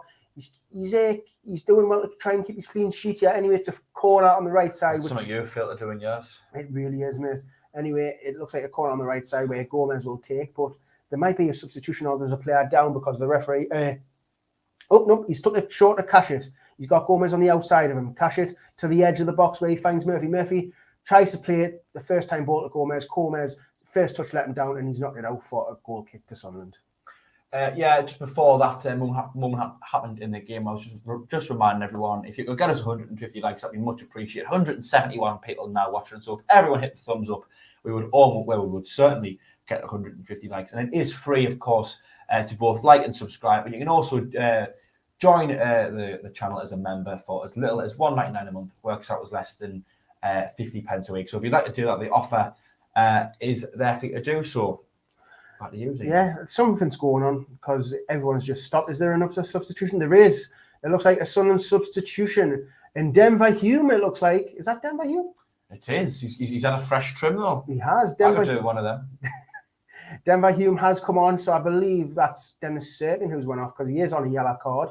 So we don't want to risk going down to 10 men for the second week in a row. I think that's a pretty smart decision. You got Serkin on a yellow card. He's going to be on eggshells in as well. I think Hume could do with the sharpness. Yeah, it's a good flick on by Ross Stewart. He finds Aidan O'Brien. Aidan O'Brien is under pressure by Robertson. Aidan O'Brien just being pushed into his own half here. He finds Tom Flanagan now. Tom Flanagan launches the ball looking for Ross Stewart, but it is cut out by Terrible Thomas, who humps the ball in the air, and it will be a Sunderland throw. That was a terrible attempt at humping it, wasn't it? It was Terrible Thomas, wasn't it? You know what I mean? I mean, the clue is in the name, if anything. Exactly. Really.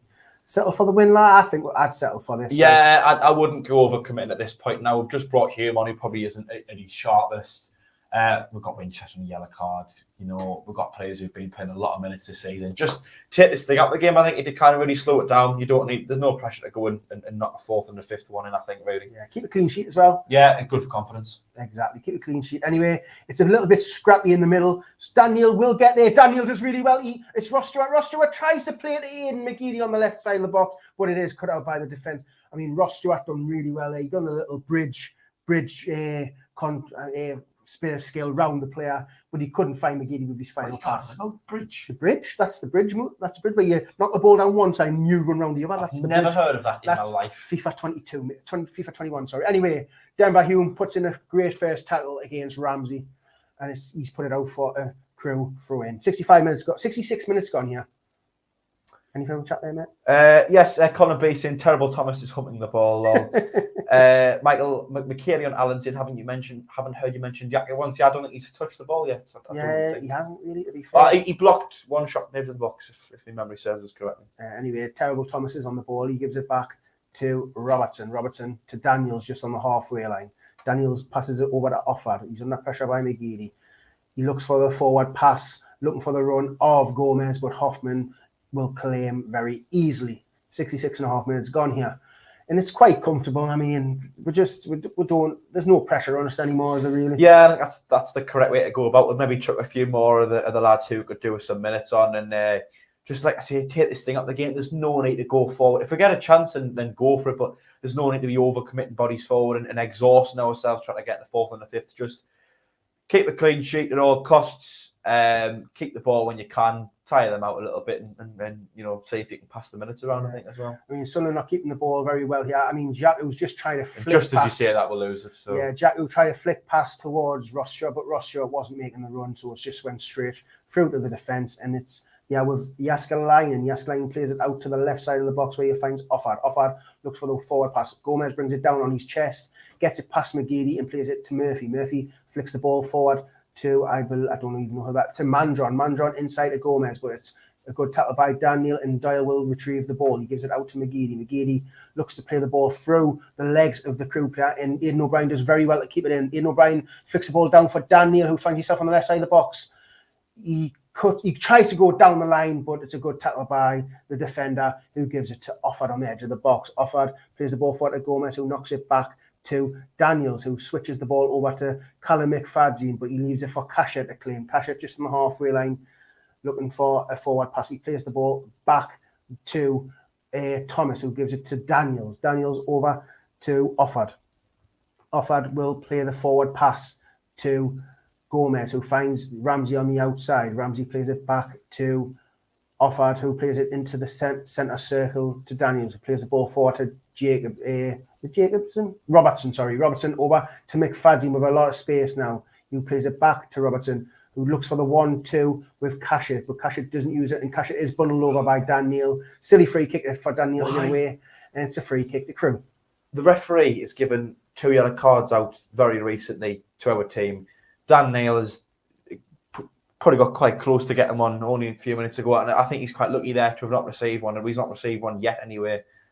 But just these stupid little... I don't want to complain too much because I know we're 3-0 up, we've been doing well this season, but just stupid little things like that could end up costing over the accumulation of a season. And this is a dangerous position as well. I mean... It is. I mean, they've got a left foot and a right foot over it. They've got Robertson... Well, it looks like Robertson with his left foot. He looks to whip it into the back post. It just went past everybody. He was looking for the back post run for who was he called, Daniels, but it's just went out for a goal kick. Yeah, Mark Fletcher on the live chat. It's nice to get the points, but also score some more goals. Get up after losing to 4-0 to Portsmouth.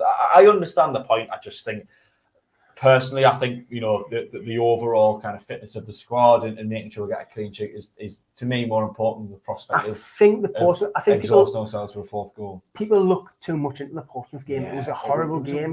The weather was just terrible. I know both teams played to the same weather, but I think it was just nothing went our way. Like, you could argue a couple of decisions on another day would have went our way.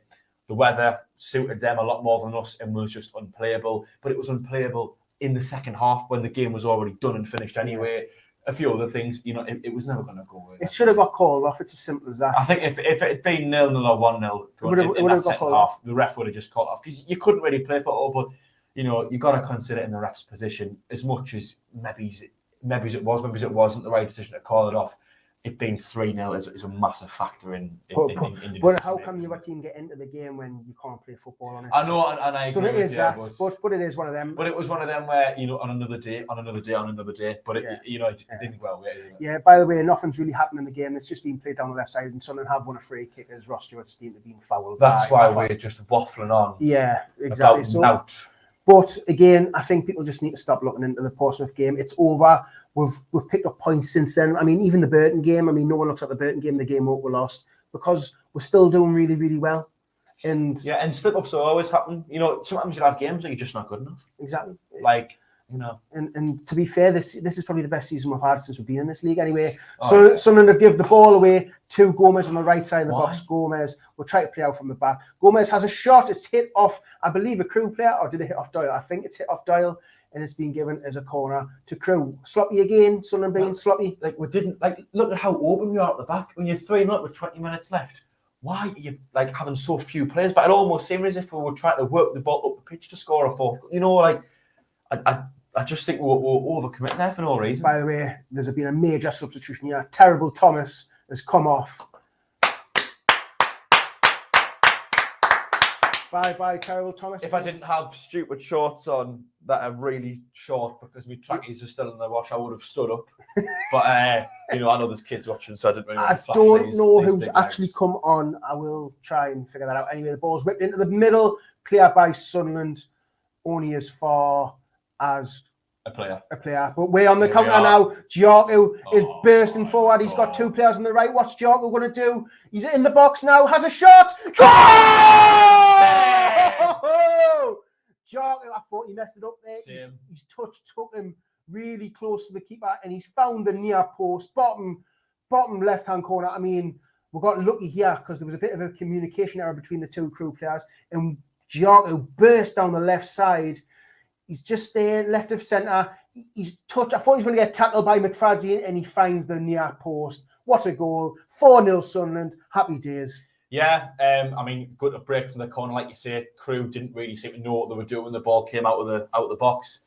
A bit of a communication error. But to be fair, it was a lovely ball from McGee. Got fortunate for the ball. I thought would have perfectly thrown the ball through. And I actually thought, like you say, I thought Diarra took a touch too many. I thought sliding it over was the correct option. But to be fair, you know, he ended up converting into the back of the net.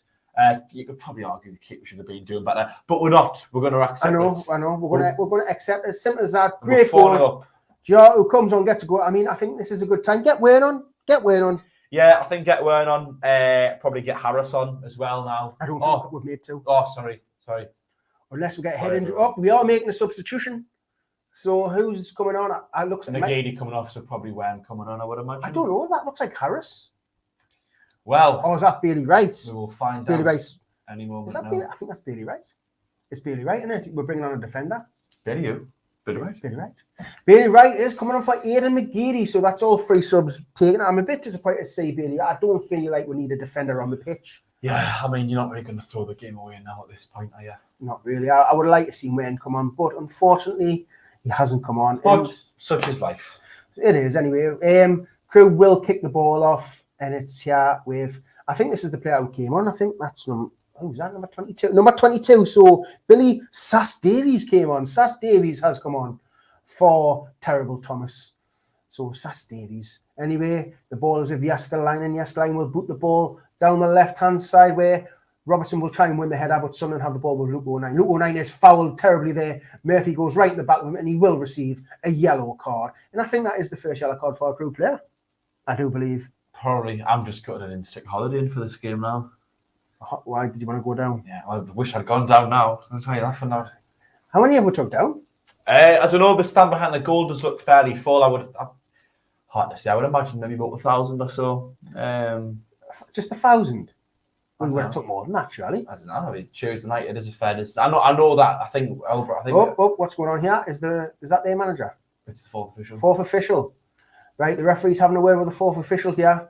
I don't know what, but anyway, the commentary is over to you now, mate. Yes, I know that the Horton branch would sold out our minibus, and I believe the Shales branch had sold out, I think, a quarter minibus as well. So plenty of supporters heading down. I think a few people going down on the trains and on the cars as well. O'Nien taking a free kick now, plays it forward. Hume trying to get on the end of that, but the referee is asking them to be taken it again. I do believe. Michaelian Allen asking, is Charlton at home away? We've got Charlton as our next game at home on Saturday. DJ Earth is still not comfortable. I mean, you never know.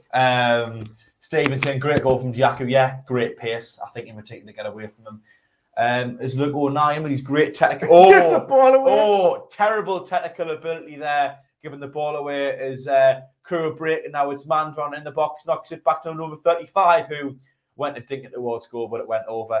And Luke O'Nien just showcasing his awful technical ability once again with a short little pass there. Hashtag Ask Danny. Have you got anything you'd like to ask Danny? Nah, not really. Nah, that was not. I mean, what is it to ask him about tonight, really? Yeah, you know, perfect result, well, not perfect performance, but perfect result.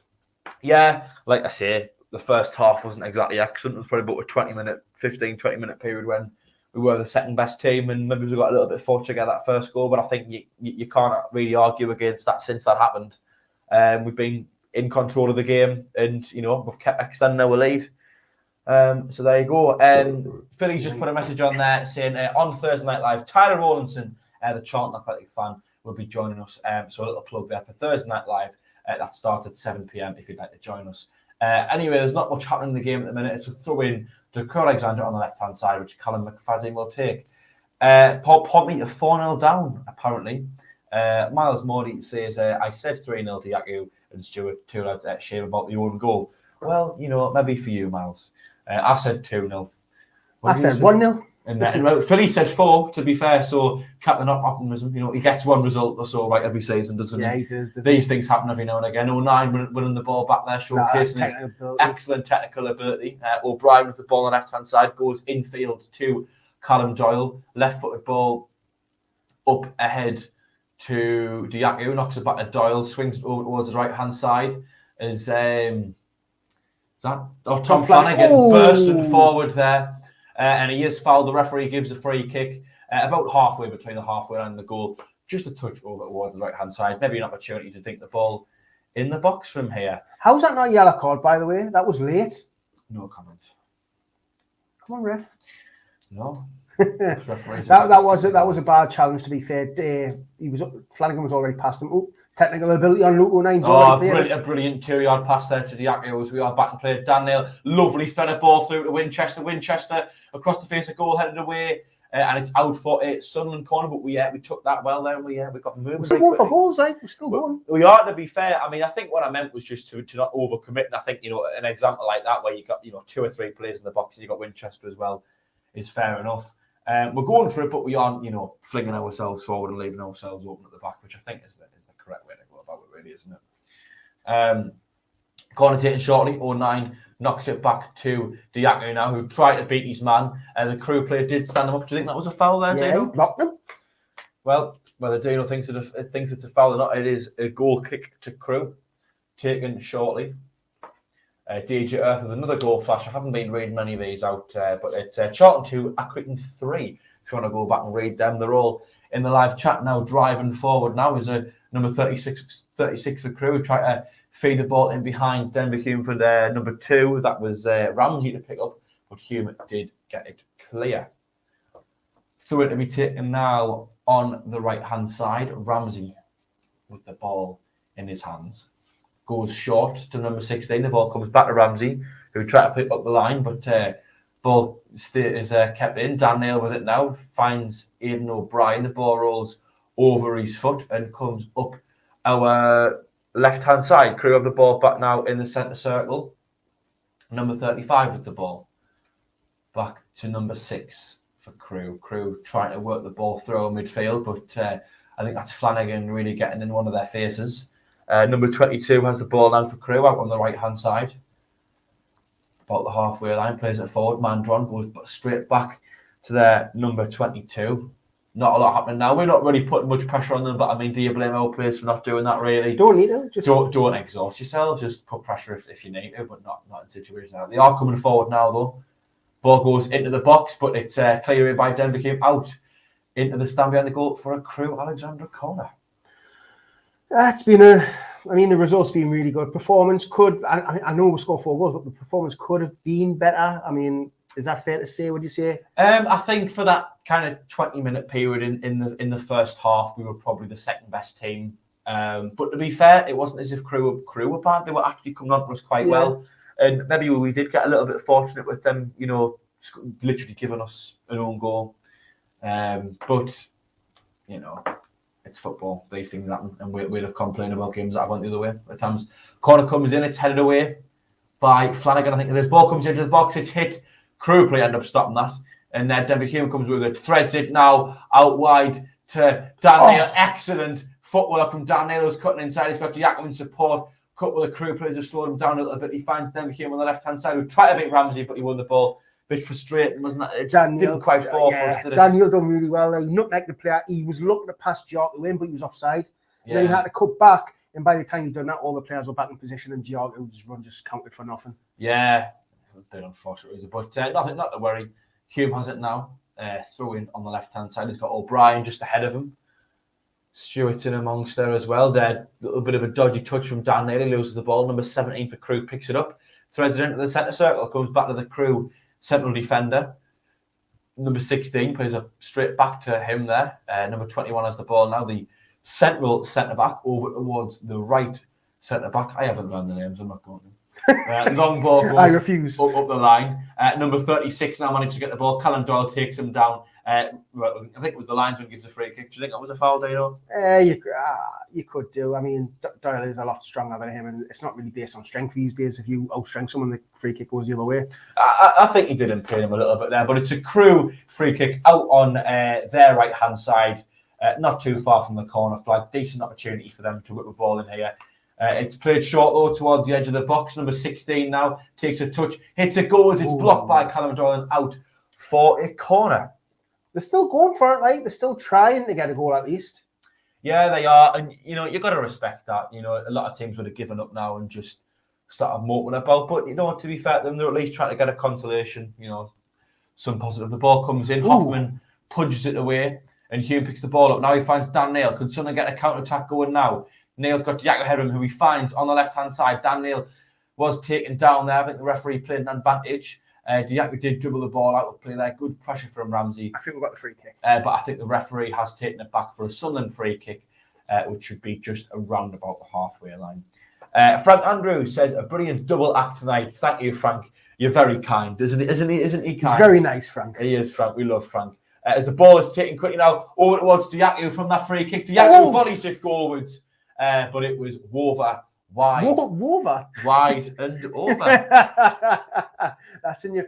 Did you see that technical ability by Luke O'Neill with this? Was it Luke O'Neill? Oh, that was fantastic. No, it wasn't. No. It was Dan Neil, who's also got brilliant technical ability, of course. I mean, if he catches that really well, just if he keeps that a bit lower, that goes inside the crossbar.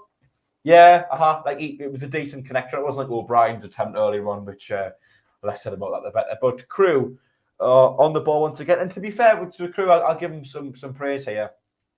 They play good football, like the larger player along the floor. And I think that you wouldn't have thought they were a team that's second bottom, but Sunderland on the attack now. O'Brien slips out wide into Diaco, who likes to put it back in the centre. Just a little bit short there for O'Brien, who he'd ran a little bit too far to hit that one. As Crewe have the ball back and they look to come forward now. Flanagan wins the header. O'Neill putting a challenge up there, couldn't quite win that. Crewe have the ball now. passing through our midfield as Doyle intercepts that well. O'Brien on the ball, loses it in the middle. It's getting a little bit scrappy now as Bailey Wright tries to take the sting out of the game, knocks it forward to O'Brien. Now it's with Dan Neil, and it was an ambitious ball forward. Can Hume get there? No, he couldn't. Free kick. Ramsey goes for the tackle. I think he won the ball. Hey! And that one, I do believe, was a foul. And I believe the referee's given a free kick to Sunderland about 5 yards outside the box, quite wide on the left-hand side He's here. going to throw in. But the referee's given a throw in. I mean, that's a foul. He doesn't win the ball there. And Hume gets it again. And he doesn't... How's that not a double foul? That's unbelievable. Don't ask me, Dano. Oh, my God. The referee's had a mare there. Denver Hume done so well to get there. Twice. Yeah, he did. I thought the pass from there was very ambitious to expect Hume to get there. But, he showed his pace very well to get there. Anyway, throw in, taken, and goes back to Callum Doyle, who's came up this left-hand side, plays a little 1-2 with Dan Neil, plays a back to Dan Neil. Doyle made a run forward at the box now. Callum Doyle hitting their cross goal. No one quite there to answer it. Can someone come on the right-hand side? No. And McFadzean picks the ball up. Manages to actually make a 5-yard pass. Very surprising there. As that number 35 managed to turn and keep the ball. Dan Neil puts a foot in, but 35 has done well to keep the ball there for Crewe. Alexandra knocks it out wide to number 17. Out on their right-hand side. He's up against Denver Hume. Manages to show him the wrong way. Plays it up to Ramsey, but O'Brien does well to put a foot in there, and Hume picks the ball up with plenty of time on this left-hand side. Hume swings a long ball up the line, only taken down by a Crewe player, and Crewe have the ball back. Have the ball back in their defence. Few flash scores coming up for DGF. These will be coming up on the screen if you'd like to take a quick look. These Derby 2, Luton 2. QPR 1, Blackburn 0, Oldham 1, Walsall 3, and Oxford 2, Shrewsbury 0. As the ball comes into the box, cross was blocked by Callum Doyle and out for a Sunderland corner. I think we've been a bit unlucky with some of our breaks. We've done really well. We've just seen a last pass or the last shot where no one's been in the right position, but we're playing really well here, to be fair. We are. I think, we're seeing the game out quite nicely. And I wouldn't be surprised if we even nicked another one before the end of the game. But the header there from the corner, just wide, out into the Rhino safety stand. Very, very interesting name for a football stand. Ask Danny, why is it called the Rhino safety stand? Well, if anyone could inform us, we've got a few Crewe fans watching. If you'd like to inform us on what it is, name that for, that would be excellent. Goal kick now. Hoffman, of course, to take this one. Hoffman. I know. I don't know how I managed to stutter on Hoffman, but if anyone was going to do it, it would be me. Hoffman sends this one long towards the left-hand side. It's no Sunderland player challenge for that one there, but you can probably excuse that at 4-0 up with 3 minutes left on the clock. Ball comes forward now, looking for Mandron in the centre.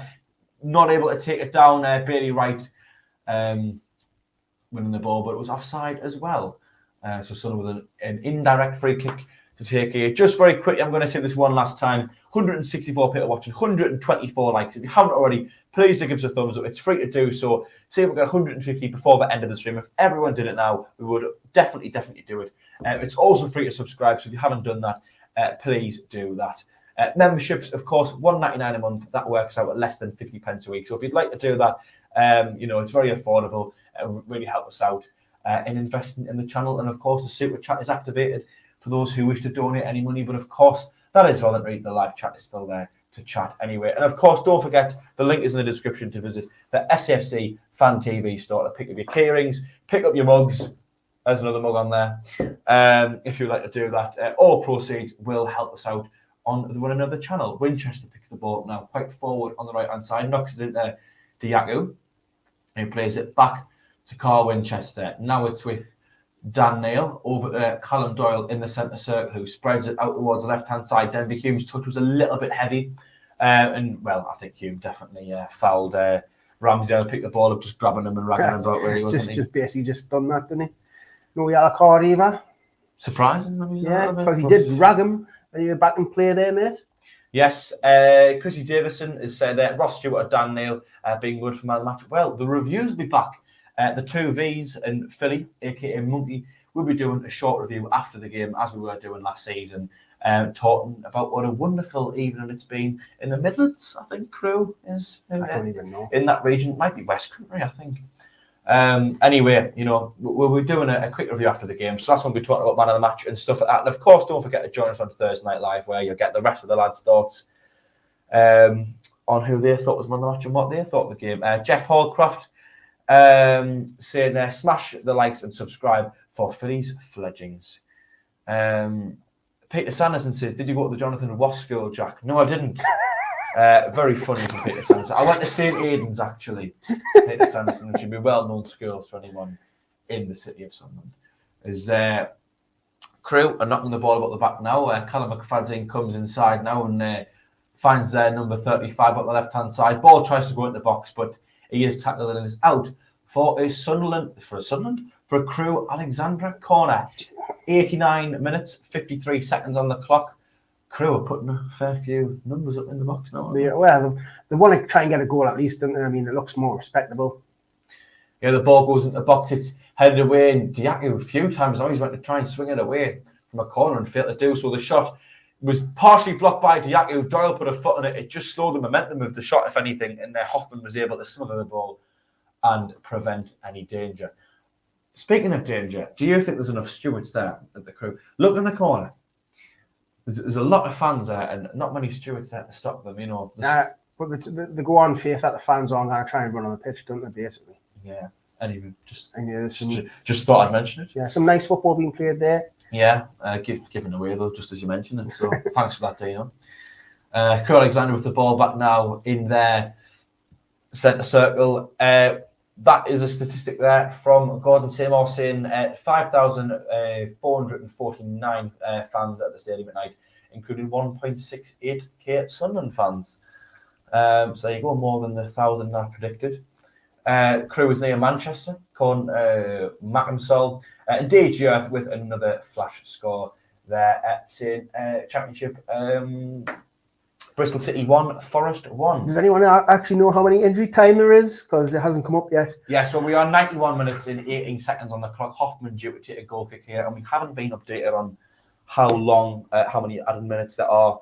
It shouldn't be too long, though. There's not been too many stats. When it's 4-0, I mean, 2 minutes or something, because they only ever put 5-6 minutes on when it's close, because everyone's time wasting. 5 minutes. Well, I don't know where they're getting that from. You're going to have to eat your words because you eat everything else. 5 minutes of added time there. I mean, we've already played nearly 2 of them, so it shouldn't really matter 2 minutes. Tabletop there saying Wigan 1, MK Dons 2 heading into the 90th minute. There's been another score in that game. Bristol City 1, Forest 2. Winchester with the ball now, cutting inside, knocks it back to Bailey right over to Flanagan. Flanagan up the line into Winchester. Winchester knocking it over his man. Getting fouled in the process, winning a free kick for Sunderland in his own half. Kane Patrick Hobson saying, walked it tonight, boys. Do you know what it is? I think the scoreline still might be leaving a little bit flattering. I don't think I think Crewe have had their spells in the game, but that was only like a 20-15 minute spell. I mean, most of the games beat us. Yeah, but I think 4-0 makes it look as if we're back at them, and I don't think we have anyway. Doyle bursting through the Crewe midfield now, and he has been fouled there. Sunderland free kick. Doyle probably trying to get himself forward, getting himself into the final third now that 4-0 with a few minutes left. It's Luke O'Neill, the man with the technical ability, still over the free kick. And Ian Smith is asking if Jeff Hallcroft is going to McDonald's in the morning. Anyway, Dan Neil into Callum Doyle, who's very far forward for a centre-back. Dinks a lovely little ball over to Winchester. Well, it would have been lovely, but surprisingly McFadden intercepting something, Surely could have done things like that for us, but Crewe are breaking through our midfield now, well intervened by Luke O'Neill. Technical ability. Yes, Dan Neil picked up the loose ball, finding Denver Hume. O'Neill, brilliant 5-yard pass. Brilliant technical ability. That is excellent. And O'Neill, well, that's crap. He tried to slide into Dan Neil. Should have went to the right, shouldn't he? That's just a lack of technical ability from our number 13 there, really, wasn't it?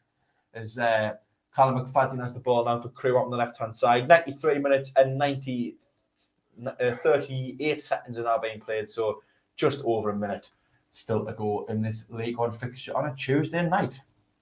Diaku now picking up a bit of a loose ball on the right-hand side, trying to get forward, turns back, finds Carl Winchester just behind him. More score updates coming in from DJ, I think all right, Dino. Carl Winchester just done some great skills there in the corner. Fantastic. That's the type of ability Winchester's got. I mean, he's a fantastic player.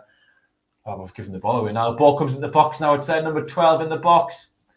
Up against a few Sunderland players. Well blocked. Flanagan, can he get it? He does do a bit of a sloppy moment at the back, but we did manage to make up for it before it cost us anything at all. I am Jamaratis. That's a nice name. Footy crack, not bait crack.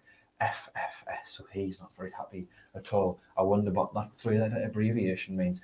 James Jason, great comment, lads. Thank you very much, James. We're glad you've enjoyed the stream. Tony Lee joining with that as well, saying thanks, Dodgy, and Captain Hemorrhoid. Great show. The two V's absolutely rocking it tonight as we have 15 seconds remaining of this game. Sunderland have a throw in out on the left-hand side. There's a Crewe player down injured. It's Ramsey. Ramsey's had a rubbish game anyway, though, so that doesn't matter. Hume just going in on him a little bit harsh, maybe there. I don't know. I think his name might have went there. Just a comment together, I think, really is that. Steve M73 as well, saying great show, lads. Colin B saying cheers for the stream. So thank you everyone for the kind comments. We are only 12 likes away from the target of 150 before the end of the stream. So if you the referee has blown the full-time whistle. And the referee has blown the full-time whistle.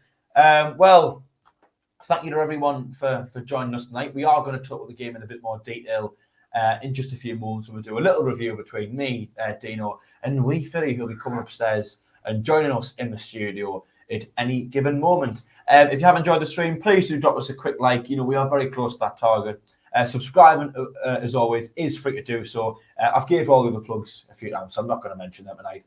Of course, remember to join us for Thursday Night Live in 2 days' time. We get the rest of the lads' thoughts on this game after we've given our review. So, Dino, have you got any words to say before we end the stream? No, not really. Thanks for joining. It's been a nice game to watch. I mean, it hasn't been a hard watch. We've played very well. 4-0. Bit flattering, I would say, but it's well deserved. I mean, we just look like a team now, and it's great to watch. Yeah, I think we can put that poor result of positive behind us now. Anyway, from myself and Dino, thank you for watching us tonight. Make sure to watch the review. Make sure to join the Thursday Night Live. Please like and subscribe if you haven't already. It is free to do so. And we'll see you later. Take care. Bye-bye.